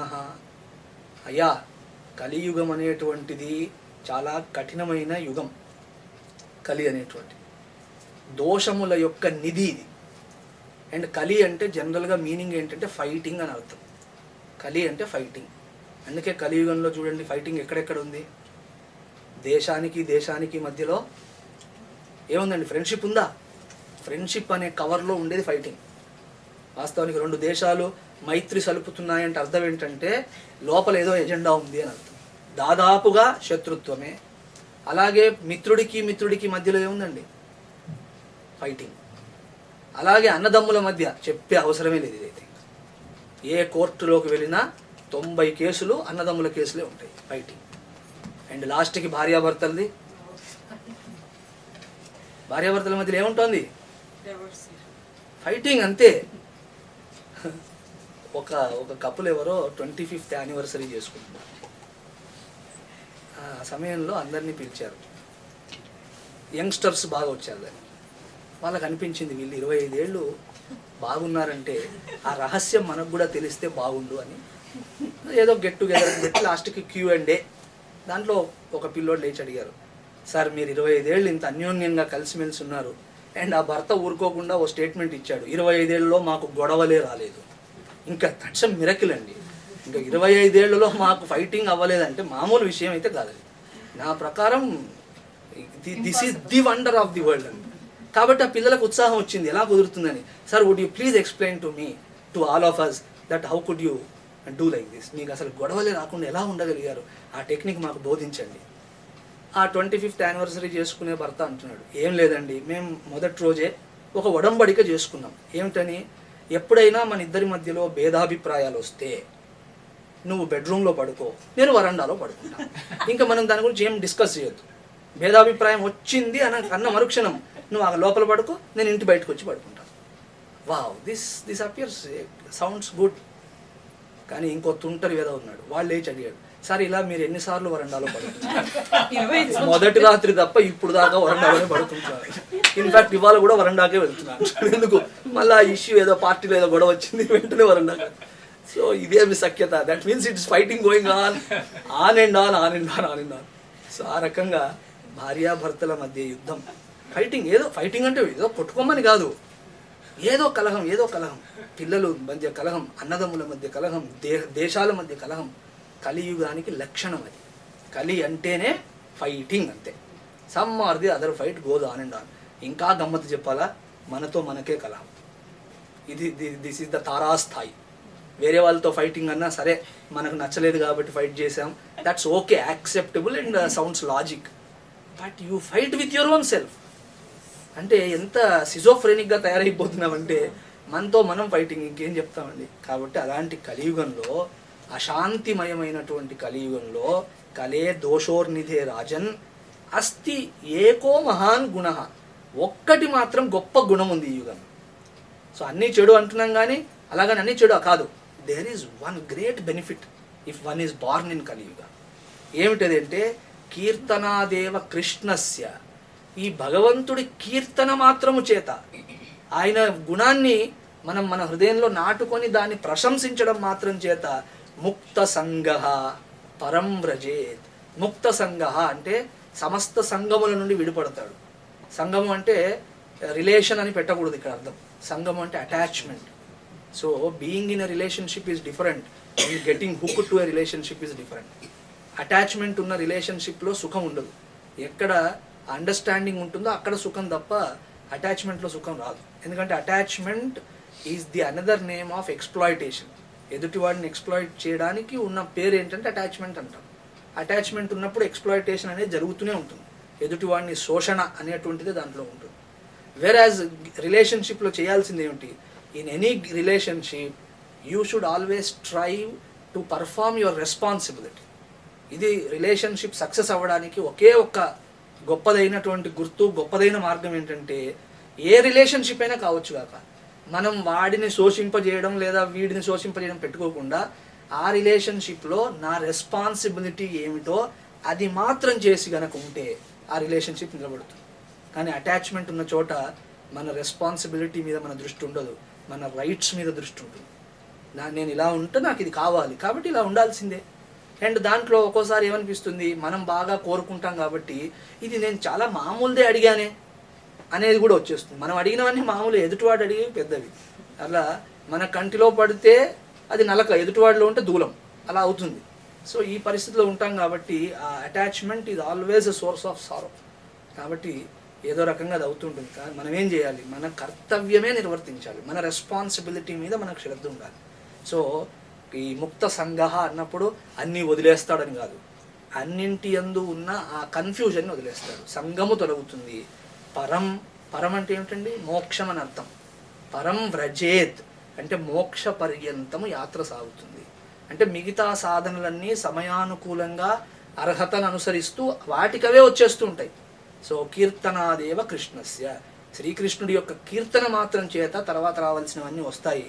కాబట్టి ఈ కలియుగంలోని వారికి నామ సంకీర్తనం చాలా ఉత్తమమైన సాధన. అండ్ కలియుగంలోని ప్రజల లక్షణాలు కూడా శాస్త్రం చర్చ చేసింది. మందాసు మందమతయ ఉపగ్రస్తాహ అంటూ పెద్ద లిస్టే ఇచ్చింది. కలియుగంలో జనాలు ఎలా ఉంటారు? మందా అంటే సోమరిపోతులై ఉంటారు. ఒక చోట స్థిమితంగా కూర్చోలేరు. ఆ తర్వాత ఒక పనిని 10 నిమిషాలకు మించి కాన్సన్ట్రేట్ చేయలేరు. అన్నింటికీ మించి సోమరిపోతూ ఈ వ్యవహారాన్ని కవర్ చేసుకోవడానికి, ఆ సోమరితనాన్ని దాచుకోవడానికి శాస్త్రాన్ని కూడా ఎగ్జాంపుల్గా తెస్తారు. ఏమిట్రా నాయనా రోజు స్నానం చేయట్లేదు, స్నానమా పై స్నానమా పవిత్రం చేసేది, లోపల ఈ మాటలన్నీ వచ్చేస్తాయి. అండ్ ఈ సత్సంగాలకు వెళ్ళే వాళ్ళకి ఎక్కువ వస్తాయి ఇలాంటివి. వాడు చేయాల్సిన విద్యుక్త ధర్మం చేయకుండా అదే భోజనం విషయంలో అనొచ్చు కదా అని అనడప్పుడు అవి మాత్రం కావాలి, దాంట్లో రుచులు వ్యవహారం అంతా కరెక్టే ఉండాలి. పైకి మాత్రం ఏదైనా చెప్తే నో, భగవంతుడి గుడికి వచ్చావు ప్రదక్షిణ చేయవయ్యా మాతో పాటు, ఆ భగవంతుడు లేనిది ఎక్కడండి, ఈ మాటలు మనం ఇవేంటంటే ఒకదాన్ని ఇంకో చోట కనెక్ట్ చేయడం, అలా చేయకూడదు. ఇదంతా ఏమిటంటే సోమరి లక్షణం అంతే. కలియుగంలో సోమరితనం అనేది తారాస్థాయిలో ఉంటుంది. అండ్ రెండవది మందమతయ అంటే బుద్ధి కూడా యాక్టివ్గా ఉండదు. ఒకటి చెప్తే ఇంకోటి అర్థం అవుతుంటుంది, ఒకదాన్ని సూచించాలని ప్రయత్నం చేస్తే వేరొకదాన్ని తెలుసుకునే ప్రయత్నం చేస్తుంది. సో ఆ బుద్ధి యొక్క కెపాసిటీ చాలా తగ్గుతుంది. ఈ మనమే చూసుకోవచ్చు, ఒకప్పుడు వేదము కర్ణ పరంపరగా వచ్చింది. అంటే గురువు చెప్తే శిష్యుడు విని అలా మైండ్లో పెట్టుకునేవాడు. ఇప్పుడు మనకు ఉంటుందండి, ఇప్పుడు చదివింది 5 నిమిషాల తర్వాత గుర్తుండదు. ఆ తర్వాత దాంట్లో ఉన్న నెగిటివ్ ట్రేట్ ఏంటంటే లోకం వ్యవహారం చెప్పండి 20 ఏళ్ల తర్వాత కూడా గుర్తుంటుంది. ఇన్ఫ్యాక్ట్ ఆడవాళ్ళు అప్పుడప్పుడు మాట్లాడుతూ ఈ గొడవల గురించి చెప్తుంటారు, నాతో కూడా చెప్తుంటే నేను కూడా వింటుంటాను సరదాగా. ఇలా అండి మా బంధువు నాతో ఒకసారి ఒక పెళ్లిలో కలిసాం, అప్పుడు ఇలా ఈ మాట అనిందండి, నన్ను ఇలాంటి మాట అనవచ్చా? అప్పుడు సరే నేను తెలుసో తెలియకో అలా చేశానే అనుకోండి, కానీ ఇలా అంటుందా అంతమందిలో? అలా అన్నప్పుడు ఆవిడ రెడ్ కలర్ శారీ కట్టుకుందండి, అది కూడా నాకు గుర్తుంది అని. రెడ్ కలర్ శారీ ఆవిడ కట్టుకుని ఆమె చెప్పడంలో అంటే I remember the episode so well that I know which sorry she is wearing. 20 ఏళ్ళు అయిపోయింది, ఆవిడ మారి ఉండవచ్చు పాపం, యాక్సెప్ట్ చేయొచ్చు కదా, ఆహా 20 ఏళ్ల క్రితం నన్ను ఇలా అనింది అంతే. అండ్ ఆవిడ కట్టుకున్న చీర, అప్పుడు వేసుకున్న నగలు, ఆ చీరకు బార్డర్ ఎలా ఉంది, ఇవన్నీ తెలుసు ఆవిడకి. కానీ సత్సంగంలో ఒక్క విషయం చెప్పి నెక్స్ట్ డే దాకా ఎందుకు, అరగంట తర్వాత ఏం చెప్పారు గురువు గారు, వారు అక్కడే ఉన్నారు మీరే వెళ్ళి అడగండి. మరి 2 గంటలు ఏం చేసావు, విన్నాను, ఏం విన్నావు, వారు అక్కడే ఉన్నారు. సో ఇది పరిస్థితి. ఎందుకు, సుమందమతయ, మతి సరిగ్గా ఉండదు, ఒకటి చెప్పబోతే ఇంకోటి అర్థం అవుతుంది. మనం మంచి విషయం చెప్పినా దాంట్లో చెడునే బయటకు తీస్తారు. అండ్ ఉపగ్రస్తాహ, ఈ 2 లేవండి నాకు అన్న ఏదో ఒక రోగం తగులుకుంటుంది. అదే తలనొప్పి దగ్గర స్టార్ట్ చేస్తే క్యాన్సర్ దాకా తక్కువ ఉన్నాయా, బోల్డ్ ఉన్నాయి. ఏదో ఒక రోగం చేత పీడింపబడుతూనే ఉంటాడు. అంటే ఆరోగ్యం is under threat every minute.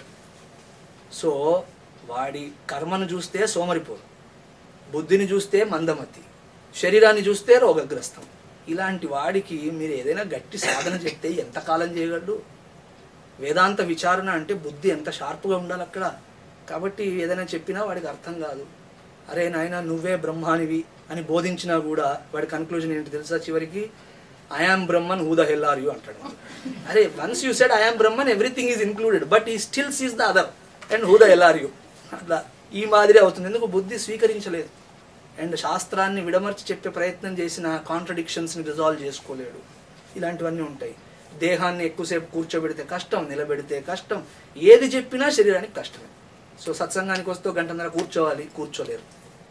పోనీ నిలబడతారా, నిలబడలేరు, ఏది చేయలేరు. సో ఇంత దుర్బలులైనటువంటి కలియుగంలోని పురుషులకి, జీవులకి గొప్ప సాధన అంటూ మొదలై చెప్తే ఎలాగయ్యా, వారిలో కొంత సంస్కారం రావడం కొరకు మొదలు ఏం చేయాలంటే భగవన్ నామ కీర్తనం చేయాలి. హరేర్నామ హరేర్నామ హరేర్నామైవ కేవలం కలౌ నాస్తేవ నాస్తేవ నాస్తేవ గతిరన్యథ. హరినామము తప్ప కలియుగంలో ఇంకొక గతి లేదు. అంటే అర్థం ఏమిటి, ఇక్కడ ప్రారంభం అవ్వడమే తప్ప ఇంకొక దానికి డైరెక్ట్గా వెళ్తాను అనుకోవడం అయ్యేటువంటి పని కాదు. ఆ రకంగా ఈశ్వర నామ ప్రశంస, గుణ ప్రశంస, స్వభావ ప్రశంస ఇత్యాదులు నిరంతరం చేస్తూ ఉండాలి. అయ్యా దీనికి ఎగ్జాంపుల్గా ఎవరిని చెప్తారు? నిన్నటి దానికి పరీక్షణ్ మహారాజుని చెప్పారు, దుందుకారిని చెప్పారు. మరి దీనికి దేనికైనా కూడా బోల్డ్ ఎగ్జాంపుల్స్ ఉన్నాయి. పరీక్షిత్ ఒక్కడే, దుందుకారు ఒక్కడే అనుకోవద్దు మీరు. ఇవి ర్యాండమ్ శాంపుల్స్ అంతే. If you go on saying 100 and thousands of examples will come. ఎందుకంటే శాస్త్రంలో బోల్డ్ అని ఉన్నాయి అలాంటివి. ఇక్కడ కూడా అలాంటి ఒక ఎగ్జాంపుల్ని 2 ఎగ్జాంపుల్స్ తీసుకుంటే, నారద మహర్షి నిరంతర హరికథాగానం. నారదుడు ఎక్కడికి వెళ్ళినా హరికథాగానం చేస్తాడు. చాలామందికి తెలియని విషయం ఏంటంటే నారదుడు మహాజ్ఞాని. చాలామంది ఆయన సింపుల్గా భక్తుడు కింద లెక్కేసి నారదుడు భక్తుడు, ఇంకొకరు జ్ఞాని అంటారు. నారదుడిని మించిన జ్ఞాని లేడు. నారదుడు అంటేనే అర్థం అది. నారం జ్ఞానం దదాతి ఇది నారద, అంటే అందరికీ జ్ఞానాన్ని ప్రసాదించేవాడు నారదుడు. ఇంకొక అర్థం కూడా ఉంది, నరస్య ఇదం నారం, కాబట్టి నారం అజ్ఞానమపి, అంటే నరుడికి చెందినది నారము అంటే అర్థం ఏమిటి, నరుడికి చెందింది ఏమిటి, అజ్ఞానం కూడా వాడికి చెందిందే. నారం అజ్ఞానం ఖండయతీతి నారద, అంటే అజ్ఞానమును ఖండింపజేసేవాడు కూడా నారదుడు అని అర్థం. ఈ నారదుడి గురించి ఉపనిషత్తులలో చర్చ వస్తుంది. ఒక సమయంలో నారదుడు సనత్ కుమారుడి దగ్గరికి వెళ్ళాడు. అయ్యా స్వామి, నేను ఎన్నో విద్యలు అభ్యసించాను, ఆ విద్యల లిస్టు కూడా చెప్తారు ఆయన. ఇవన్నీ చదివాను కానీ మనస్సులో శోకం పోవట్లేదండి, మనస్సులోని ఆ బరువు తగ్గట్లేదు, నాకు ఏం చేయాలి అంటే అప్పుడు సనత్ కుమారుడు బోధిస్తాడు నారదుడికి. తరతి శోకం ఆత్మవిత్ అనే వాక్యం ఆ సన్నివేశంలోదే. అంటే ఆత్మవిత్ శోకం తరతి, ఆత్మను తెలుసుకున్న వాడికి శోకము తొలగుతుంది అనే మాట వస్తుంది. అంటే నారదుడు గురువును ఆశ్రయించి వేదాంతమునంతటినీ స్వీకరించినవాడు. అయినా సరే నేను పెద్ద వేదాంతిని, ఈ నామస్మరణ ఇవన్నీ ఏంటండి మనకి అనలేదు. ఎప్పుడు నారాయణ నామస్మరణ కథాగానం చేస్తూనే ఉన్నాడు, ఆ నారాయణ నామ కీర్తనం చేస్తూనే ఉంటాడు. నారదుడి దగ్గర ఒక వీణ ఉంటుంది. ఆ వీణ ఎక్కడ కొనుక్కున్నాడు ఆయన? ధరం సంగీత్ శృంగార్ అనకండి, ఎక్కడ కొనుక్కున్నాడు తెలుసా? మీరు మృదంగం ఎక్కడ కొనుంటారు, మరి వీణ ఎక్కడ కొనుంటాడు ఆయన? నారాయణుడు ఆయనకి ఇచ్చాడు ఆ వీణ. ఓ అద్భుతంగా గానం చేస్తున్నావు, అందరికీ నీ గానం వల్ల ఉద్ధరణ కలగాలని ఆ వీణ ఇచ్చాడు. ఆ వీణ పేరు మహతి, నారదుడి వీణ పేరు మహతి. ఆ మహతి అనే వీణను నిరంతరం వాయిస్తూ చక్కగా శ్రావ్యంగా జగత్తులన్నీ పవిత్రమయ్యేలా నారాయణ నామస్మరణ చేస్తాడు. నామగుణ ప్రశంస చేస్తున్నాడు. అలా నారదుల వారు మహాజ్ఞాని అయినప్పటికీ మనందరికీ మార్గదర్శనంగా ఉండేందుకు అలాగే వారి హృదయం రంజింపబడుతుంది దాని చేత. కాబట్టి నారదుడు ది బెస్ట్ ఎగ్జాంపుల్ ఫర్ నామ సంకీర్తనం. ఇంకా ఉన్నారా? శుక మహర్షి. శుకుడు కూడా ఆయన మెల్లిగా నడుస్తూ ఉన్నప్పుడు తనకు తన మనస్సులో కానీ తనకు వినిపించేలా అంటే మందంగా భాగవత శ్లోకాలు పారాయణ చేస్తూ ఉంటాడు ఆయన. ఇన్ఫ్యాక్ట్ శ్రీ శుకయోగీంద్రులని భాగవత శ్లోకం అట్రాక్ట్ చేసింది.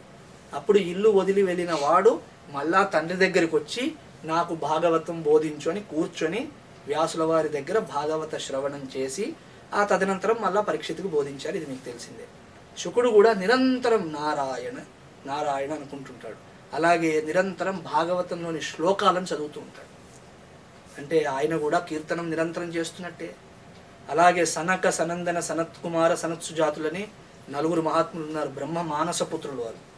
అంటే ఎలాంటి వైరాగ్య సంపన్నులంటే బ్రహ్మగారు మొదట సృష్టిని ఆరంభించాలనుకున్నప్పుడు ఆయన సంకల్పంలోంచి 4 సృష్టించాడు. సృష్టించి నాయనలారా జగత్తును ప్రవర్తమానం చేయండి మీరు అంటే వాళ్ళు ఎంత వైరాగ్యం అంటే తండ్రిని తిట్టారు. వాళ్ళు ఏమిటి తెలిసి ఇలాంటి చెత్తలో పడమంటున్నావా, ఇలాంటివన్నీ మా వల్ల కాదు, నాకు అక్కర్లేదు, జగత్తుతో పనే లేదని వెళ్ళిపోయారు. అలా ఇప్పుడు మనం దక్షిణామూర్తి దగ్గర చూస్తే ఆ కూర్చున్న మునులు ఎవరంటే సనకాదులు, చాలా జ్ఞాననిష్ఠులు. దక్షిణామూర్తి దగ్గరికి వెళ్ళి కూర్చున్నారంటే శివుడే వారికి బోధిస్తున్నాడంటే ఆ శిష్యులు సామాన్యమైన వాళ్ళండి కాదు కదా. ఇప్పుడు మన అర్హతకు తగిన గురువు దొరుకుతాడు. అంతటి దక్షిణామూర్తి కూర్చుని వారిని ఉపదేశిస్తున్నాడు వారికి ఆత్మజ్ఞానాన్ని అంటే సామాన్యమైన విశేషం కాదు. అలాంటి సనకాది మహాత్ములు కూడా నిరంతరం హరిశరణం హరిశరణం హరిశరణం అంటూనే ఉంటారు. వారు అడుగు వేస్తే హరిశరణం, హరిహి శరణం అంటే నేను శ్రీహరిని శరణు వేడుతున్నాను అని వారు సైతం గానం చేస్తుంటారు. అలా ఏ మహాత్ముని తీసుకున్నా జ్ఞాననిష్ఠులైనటువంటి వారు సైతం నిరంతర భగవన్నామ శ్రవణం భగవన్నామ సంకీర్తనం ఇత్యాదులు చేస్తూనే ఉన్నారు. అయ్యా వీళ్ళందరూ పురాణాల్లో ఉన్నారు, వాళ్ళ కథలు నేను ఎక్కువగా నమ్మను, ఐఎమ్ ఏ ప్రాక్టికల్ మ్యాన్. అలా అన్నా కూడా అర్వాచీన కాలంలో అంటే ఈ మధ్య కాలంలో చైతన్య మహాప్రభు వారి జీవితాన్ని మీరు ఎప్పుడైనా చదవండి. చైతన్య మహాప్రభు జీవితం చదివితే భక్తి అంటే ఏంటో మీకు నాకు అప్పుడు అర్థమవుతుంది. భక్తి స్వరూపం ఏమిటని అక్కడ పూర్తిగా వికాసమానమై కనిపిస్తుంది. అలాగే మీరాబాయి, ఐసి లాగి లగన్ మీరా హోగయి మగన్ ఓతో గలీ గలీ హరి గుణ గానే లగి. మనం ఇక్కడ 4 కూర్చొని హరికీర్తన చేయాలంటే నేను గట్టిగా పాడితే ఏమనుకుంటారో, ద ఎలీట్ సెక్షన్ కదా, ఆ లేడీ వచ్చింది, party going lady, what she will think of me. Maybe మళ్ళీ వెళ్ళి పార్టీలో అందరికి చెప్తుందేమో, ఏమని ఈవిడ పోయి భజనలు పాడుతుంది, ఇంత ఆలోచిస్తామే. Mirabai was a princess, she is not like you and me. మనం ఏమిటంటే ఆవిడ ముందు ఏమీ సంబంధం లేదు. ఆవిడ ఒక రాజకుమారి, ఒక రాజింటికి కోడలుగా వెళ్ళింది. అయినా సరే భగవద్భక్తి ఎలా ఉంది, ఓతో గలీ గలీ అంటే ఎక్కడ పడితే అక్కడ, ఏ సందుకు వెళ్తే ఆ సందుకు హరిగుణ గానే లగి మహలోమే పలి. సామాన్యం కాదు, పెద్ద పెద్ద రాజమహల్లలో పెరిగారు. మనలాగా చిన్న చిన్న 1 BHKలో పెరిగిన స్త్రీ కాదు ఆవిడ. కానీ బనికే జోగన్ చెలి మీరా రాణి దివానీ కహానే లగి. అందరూ అంటున్నారు పిచ్చిదా ఏమిటి ఇలా అయిపోయింది, ఇంత మంచి సెటప్ ఉంటే అవన్నీ మర్చిపోయి హరి హరి అని పాడుకుంటూ తిరుగుతుంది. అలా వాళ్ళ వైపు అత్తలు మామలు అందరూ తిడుతూనే ఉన్నారు. వాళ్ళు దూషించారు, శపించారు. ఇన్ఫ్యాక్ట్ ఆవిడని చంపేందుకు కూడా ప్రయత్నం చేశారు. కానీ చివరికి వాళ్ళ పేర్లు మనకు గుర్తులేవు, మీరా పేరు మనకు గుర్తుంది. ఇవాళ భక్తి లేని వాళ్ళు కూడా, ఏమి లేనివాడు కూడా మీరాబాయి మూర్తిని చూపించండి, ఏదో ఒక ఆనందం పుడుతుంది. ఆ పోస్చర్, ఆ కూర్చున్న పద్ధతి, see how pleasant is the very స్వరూపం. కాబట్టి అలాంటి వారిని ఈ మధ్యకాలంలో చూసాం. తుకారాం, సూరదాస్, నామదేవ్, వీళ్ళందరూ సామాన్యులండి, ఈ మధ్యలో అయిన వాళ్ళే. అండ్ ఆ తర్వాత శ్రీరామకృష్ణ పరమహంస లాంటి మహాత్ములు. ఇంకా మన కళ్ళుండి చూడాలే కానీ బోల్డ్ అంతమంది మన చుట్టూ ఉంటారు, ఎక్కడ దాకో వెళ్ళక్కర్లేదు. అంటే హరినామ కీర్తనము చేత హృదయము ప్రసన్నమై పరమానందంలో ఉన్న వాళ్ళు ఎందరినో మనం చూడొచ్చు. అలా భక్తుల జీవిత గాథ మీరు చదువుతూ ఉంటే ఇవన్నీ తెలుస్తాయి. మనం అవి వదిలేసి ఏవో తెలియని పిచ్చి పిచ్చి పుస్తకాలని చదువుతాం. దాంట్లో గాలిలో తేలడం ఎలా, ఇక్కడ మాయమైపోయి హిమాలయాల్లో రావడం ఎలా, ఏం చేస్తారు, ఇక్కడ మాయమై అక్కడ తేలితే ఏమొచ్చింది కదండి. కానీ అది అట్రాక్ట్ చేస్తుంది మనల్ని. అవి కాదు చదవాల్సింది, ఈ భక్తుల కథలు చదవండి. మన జీవితాన్ని ఉద్ధరించేందుకు కావలసిన సమస్త సామాగ్రి అక్కడ దొరుకుతుంది. నేను మొదటి నుంచి అలాంటి భక్తుల గాథలు చాలా చదివాను. నాకు మా గురువు గారు అయితేనేమి అన్య మహాత్ములు అలా చెప్పారు, ఇవి చదవాలి ఇలాంటి పుస్తకాలని. అవి చదివినప్పుడు భక్తుడిలో లక్షణాలు ఇలా ఉంటాయి కదా, మనలో వీటిలో 10లో ఒక్కటైనా వస్తే బాగుండు అని ఆ తపన ప్రారంభమయ్యాక అలాంటి లక్షణాలు మనలో వస్తూ ఉంటే, మన హృదయం ప్రశాంతం అవుతూ ఉంటే కలిగే ఆనందానికి అది such discovery it is that you will become tremendously happy. కాబట్టి నా సజెషన్ మీకు, మీరు ఇది ఫాలో అవ్వమని చెప్పట్లేదు కానీ యాజ్ ఎ సజెషన్ ఏంటంటే, ఈ కఠినమైన పుస్తకాలు, ఈసోటెరిక్ పుస్తకాలు చదవడం మానేయడం మంచిది. ఎందుకంటే మీరు ఎంత చదివినా ఆ పుస్తకంలోని ఒక్క పేజీ కూడా మీరు చేయలేరు. Is it not right? Suppose ఒక పుస్తకం చదివారు, దాంట్లో ఆయన ఏదో చెప్తున్నాడు, నేను ఇక్కడ కూర్చున్నాను, ఉన్న ఫలానా అన్ని ఆటమ్స్లా మారిపోయి ఎగిరిపోయాయి, ఎక్కడో వెళ్ళాను, ఏదో కథ చెప్పాడు, అది మీకు అవుతుందా?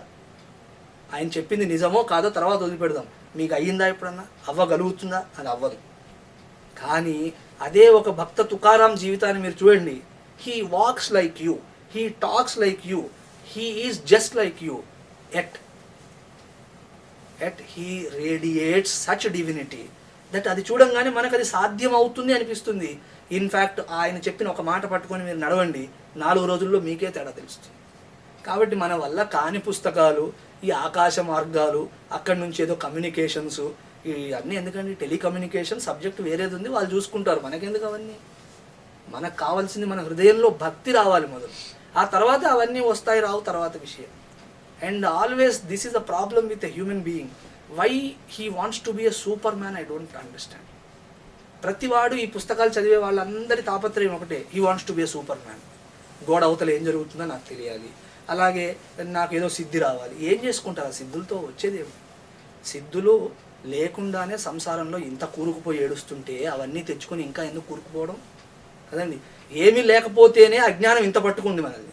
ఇంకా క్వాలిఫై అవుతూ ఉంటే, ఇంకా ఇట్లాంటివన్నీ పెట్టుకుంటే, జగత్తులో ఏదో డెమాన్స్ట్రేషన్స్ చేస్తూ కూర్చుంటే what is going to leave us now? కాబట్టి వాటి మీద కాదు ఇంట్రెస్ట్. ఒకవేళ ఎవరైనా మహాత్ములకు ఉంటే వారికి ఉన్నాయి అంతే, అది వారి గొప్పతనం అంతవరకే ఉండాలి, అంతేగాని వాటిని సాధించే దిశలో మనం వెళ్ళకూడదు. అండ్ మీకు ఇక్కడ చెప్తున్నాను ఒక విషయం, సిద్ధులు అందరికీ రావు కూడా. అదే సాధన మీరు చేసినా అది మీకు రావు. కారణం ఏంటంటే దానికి కొంత పూర్వార్హత ఉండాలి. పూర్వజన్మల్లో ఏవో కొన్ని సాధనలు చేసి ఉంటే కానీ అది సాధ్యపడదు. ఆయన చెప్పవచ్చు ఇలా చేస్తే మీకు వస్తుందని, కానీ మీరు చేసి చూడండి మీకు రాదు. కారణం ఏంటంటే అది మెథడాలజీ కాదు 1 2 3 అంటూ చేస్తే రావడానికి. ఇట్ హ్యాస్ లాట్ ఆఫ్ పూర్వజన్మ అండ్ ఆల్ దట్ రిలేషన్. కాబట్టి మనకు అలాంటి సంస్కారం ఉందో లేదో, ఆ విశేషం మన దగ్గర ఉందో లేదో, ఇవన్నీ మనకెందుకు. అన్నింటికంటే నిజమైన సిద్ధి ఏమిటంటే మనలో ఉన్న భక్తుడిని జాగృతం చేయడం. So people want to become super man, అది తీసేయాలి ఫస్ట్. నా ప్రకారం ఏంటంటే being human, being a man is very super, అంతే. ఇంకెందుకు సూపర్ మ్యాన్ అవ్వడం? ఎందుకంటే మోక్షానికి అర్హత ఇక్కడ ఉంది. భగవంతుడు మానవ జన్మకు అలాంటి అర్హతను ప్రసాదించాడు. జంతువునాం నరజన్మ దుర్లభం అన్న దానికి అదే అర్థం. కాబట్టి don't try to imitate somebody nor try to do something, but instead read the devotees biographies or whatever. వాళ్ళ నుంచి అలాంటి ప్రేరణ తీసుకోవాలి, మనం కూడా బాగుంటాం. అండ్ వాళ్ళ జీవితాల్లో ఇంకొక లాభం ఉంది, వాళ్ళు మనకంటే ఎక్కువ కష్టాలు కూడా అనుభవించారు అన్నప్పుడు మనకు కూడా ఒక ధైర్యం వస్తుంది. చిన్న చిన్న కష్టాలకు విరవవలసిన పని లేదు.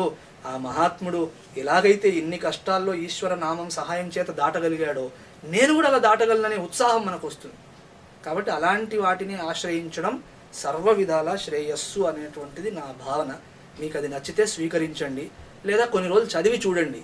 ఆ పుస్తకం ఒక 6 నెలలు చదవండి, నేను చెప్పిన పుస్తకాలు ఒక 6 నెలలు చదవండి.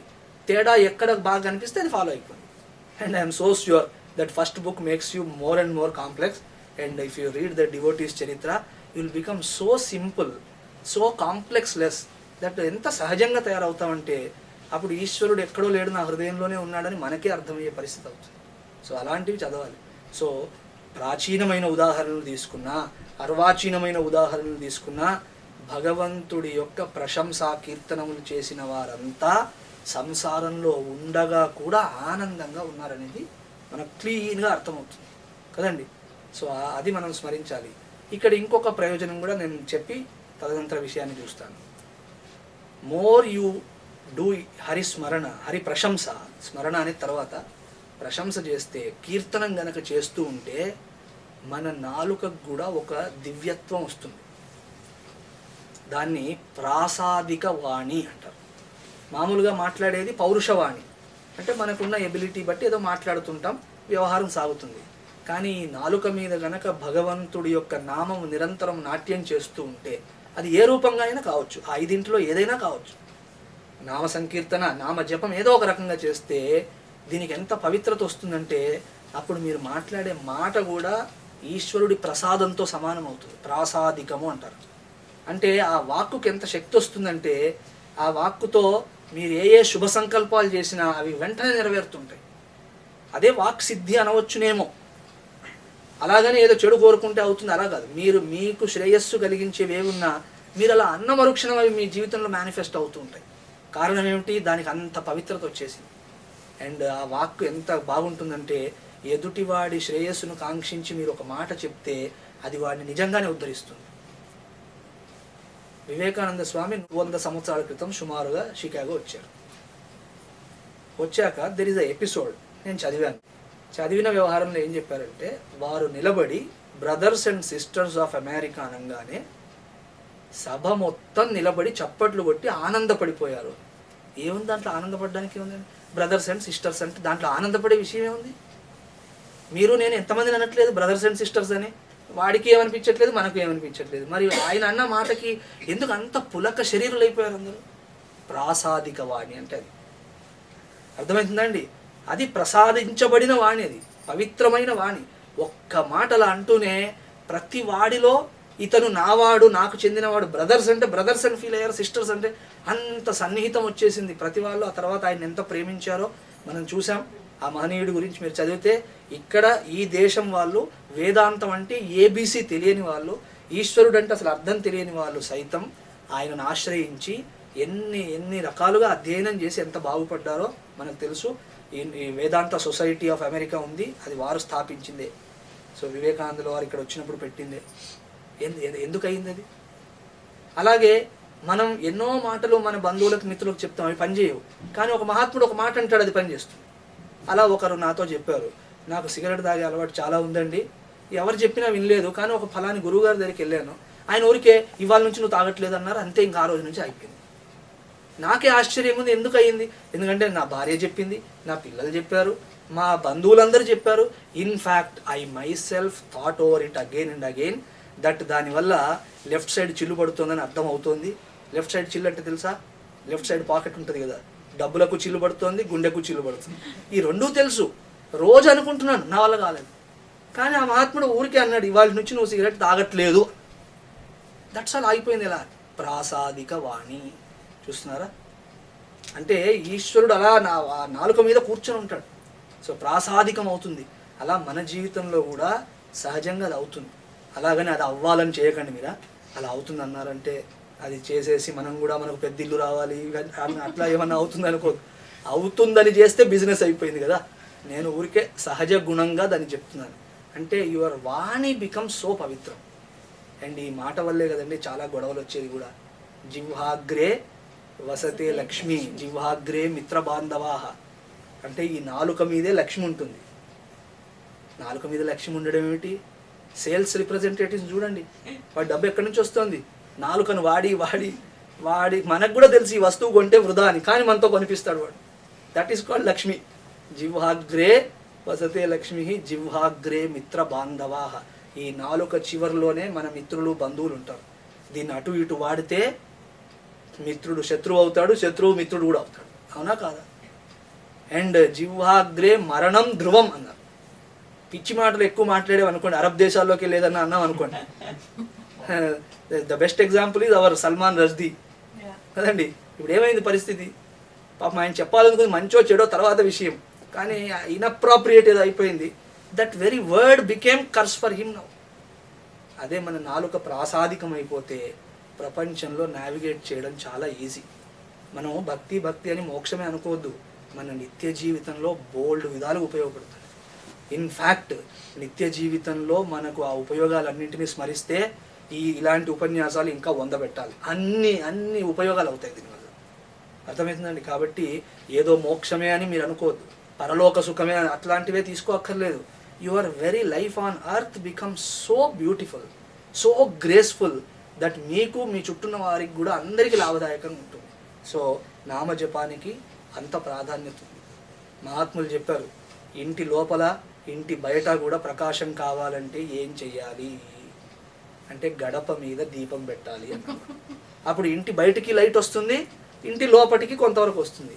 అలా మన మనస్సులో మన వ్యవహారంలో రెండింటిలో ప్రశాంతత కావాలంటే ఏం చేయాలంటే లోపటికి బయటికి గడప ఇది, ఈ గడప మీద భగవన్నామం అనే దీపం పెట్టండి అన్నారు. ఆ తర్వాత మీరు చూడండి, మీ మనసు హాయిగా ఉంటుంది, మీ వ్యవహారం కూడా సుఖదాయకంగానే ఉంటుంది. కాబట్టి అలా నిరంతర ఈశ్వర నామ గుణ వైభవ కీర్తనం, అది కేవలం ఈశ్వరుడి చిత్రం ముందే కాదు, ఎవరెవరిలో అలాంటి గుణం కనిపిస్తుందో వాళ్ళను కూడా కీర్తిద్దాం, వాళ్ళను కూడా ప్రశంసించాలి. ప్రతివాడిలో ఉన్న మంచిని చూసినప్పుడు అది ఈశ్వరుడి గుణంగా భావించి వారిని ప్రశంసించాలి. అండ్ ఈశ్వర కథాశ్రవణం చేసి చేసి చేసి అది మన యొక్క రక్త మాంసంలోకి చేరిపోవాలి. అంటే మన కంటెంట్ ఆఫ్ యువర్ బాడీ అంటే ఏంటంటే ఈశ్వరుడు అనాలి, కంటెంట్ ఆఫ్ యువర్ మైండ్ అంటే ఈశ్వరుడు అనగలిగి ఉండాలి. So let it become the heart and soul of ours, so that మన ప్రమేయము లేకుండా ప్రశంస జరగాలి. అది కీర్తనము అంటే అది. దీంట్లో మన అర్హతను బట్టి చేసుకోవాలి. ఇంకొకటి ఏంటంటే సంకీర్తన విషయం ఒకటి చెప్పి ఇంక ముగిస్తాను. కారణం ఏంటంటే అది మనం ఎక్కువ చేస్తున్నాం, మిగతా సాధనల కంటే అది సులభమైన సాధన కూడా. ఇలా చేసేటప్పుడు మీరు భగవన్నామాన్ని మెల్లిగా జపించకూడదు, సంకీర్తన చేసేటప్పుడు గట్టిగా జపించాలి. కొంతమంది అంటారు, స్వామీజీ గట్టిగా రాదండి మాకు. ఎందుకు రాదండి? మీ ఆయనతో గొడవ పడేటప్పుడు మెల్లిగా పడుతున్నారా? లేదా మీ భార్యలతో గొడవ పడ్డప్పుడు నిదానంగా గొడవ పడతారా? ఎవరైనా గొడవ పడ్డప్పుడు ఎట్లా వస్తుంది గొంతు? గొడవ పడేటప్పుడు అనవసరం అప్పుడు ఇంత అరుస్తున్నారు, అవసరం ఉన్నప్పుడు ఎందుకు అరవకూడదు? కాబట్టి భగవన్ నామ జపం చేసినప్పుడు ఫస్ట్ థింగ్ ఏంటంటే సిగ్గుపడకూడదు. ప్రపంచ వ్యవహారం చేస్తే సిగ్గుపడాలి, కానీ భగవంతుడి గురించి ఎప్పుడన్నా సిగ్గేమిటి? కానీ మనం ఎందుకు అక్కడికి రాగానే కొంత సిగ్గుపడుతూ నిదానంగా పాడాలి? అలా ఉండకూడదు, ఖచ్చితంగా గొంతెత్తి పాడాలి. అర్థమైందా? రెండవది, చక్కగా తాళం వేయగలిగితే తాళం కూడా వేయాలి, అంతేగాని ఊరికే ఇలా ఇలా ఇలా అనొద్దు. అప్పుడు భగవంతుడు కూడా మనకు సహాయం చేయాలన్నప్పుడు ఇలా ఇలా అంటుంటాడు, సౌండ్ లేకుండా. తాళం అంటే తాళం వేయాలి కరెక్ట్గా. కర్మ ఖచ్చితంగా చేయాలి. కర్మ చేసేటప్పుడు పై పైన చేయకూడదు, చేస్తే చేయాలి, లేకపోతే లేదు. Otherwise that becomes hypocrisy. Hypocrisy అంటే ఏమిటి? కర్మ పైకి చేస్తున్నాం, లోపల సరిగ్గా లేదు. అలా చేయకూడదు, కర్మలో దోషం రాకూడదు. కాబట్టి భగవన్ నామ సంకీర్తనం అందరం కలిసి చేసేటప్పుడు ఎవరైనా ఒకరు పాడుతున్నారంటే మిగతా వారందరం కలిసి గొంతెత్తి ఆలపించాలి. అలాగే చక్కగా తాళం వేయాలి. తద్వారా జరిగేది ఏంటంటే మనం దాంట్లో కంప్లీట్గా పార్టిసిపేట్ అవుతాం. ఎవరు పాడుతున్నారు ఇవన్నీ అక్కర్లేదు, ఆ కీర్తన మన కొరకే జరుగుతున్నది, మన ఉద్ధరణకు జరుగుతుంది అన్నట్టుగా ఉండాలి. అండ్ నామోషి పడకూడదు, మొట్టమొదలు నేర్చుకోవాలి. అస్సలంటే అసలు నామోషి పడకూడదు.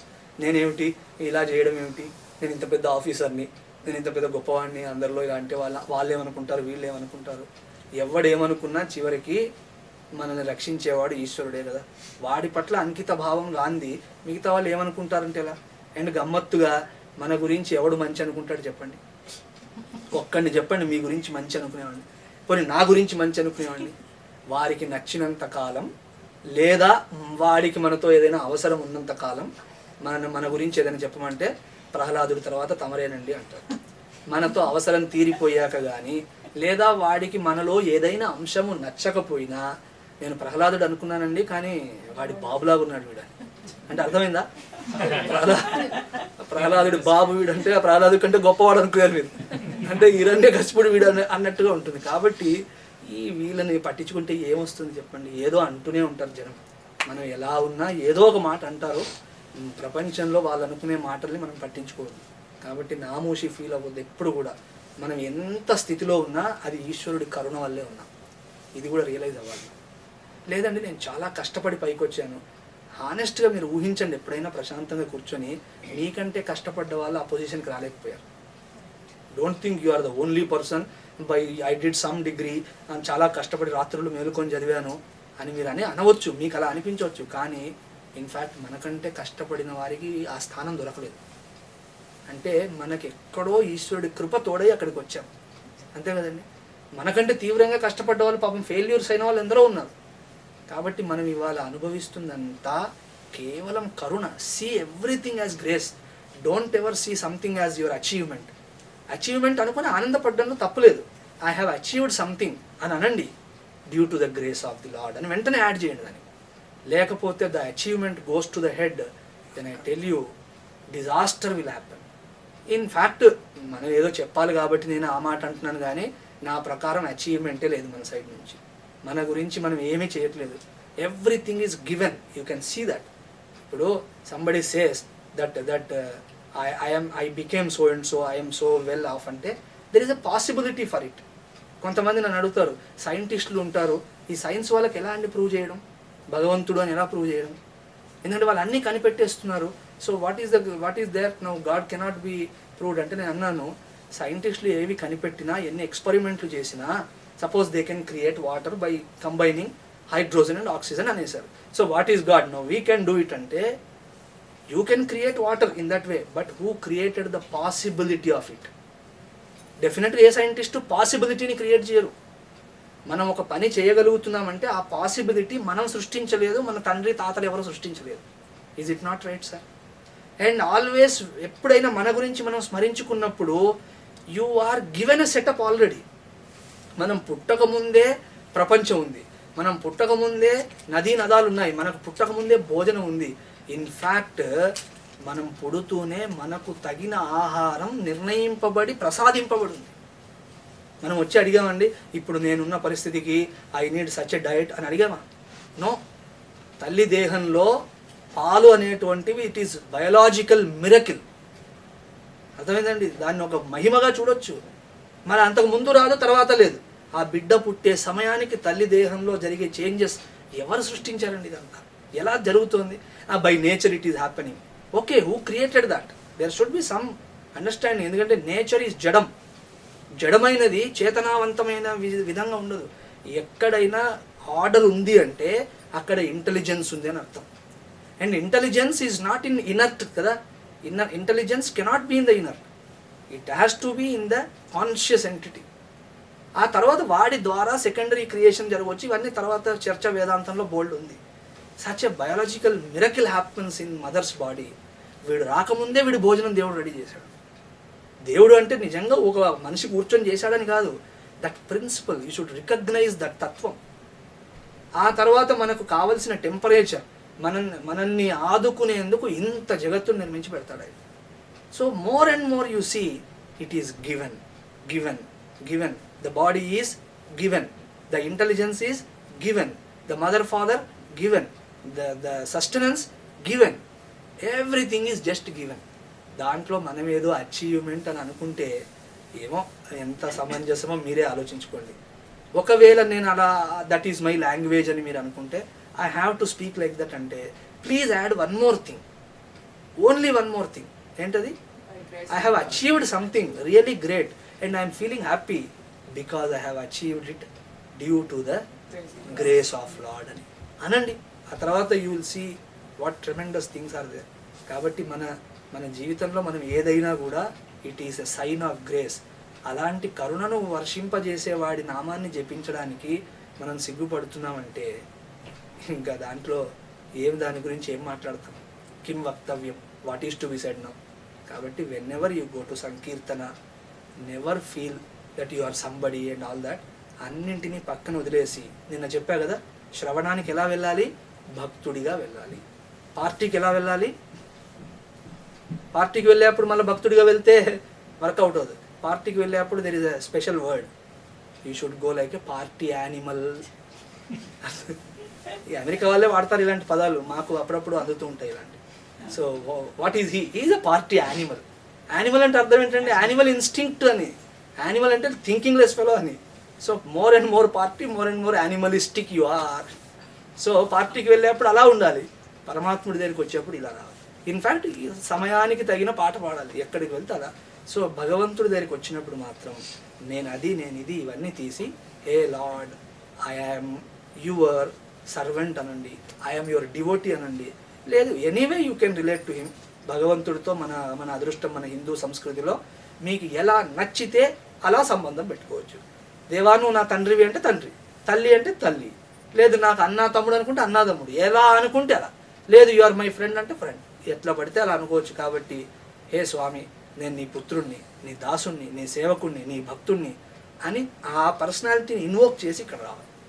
కాబట్టి అట్లాంటి సమయాల్లో మిగతా వేవి పెట్టుకోకుండా నిస్సంశయంగా ఈశ్వర భజనం చేయాల్సిందే.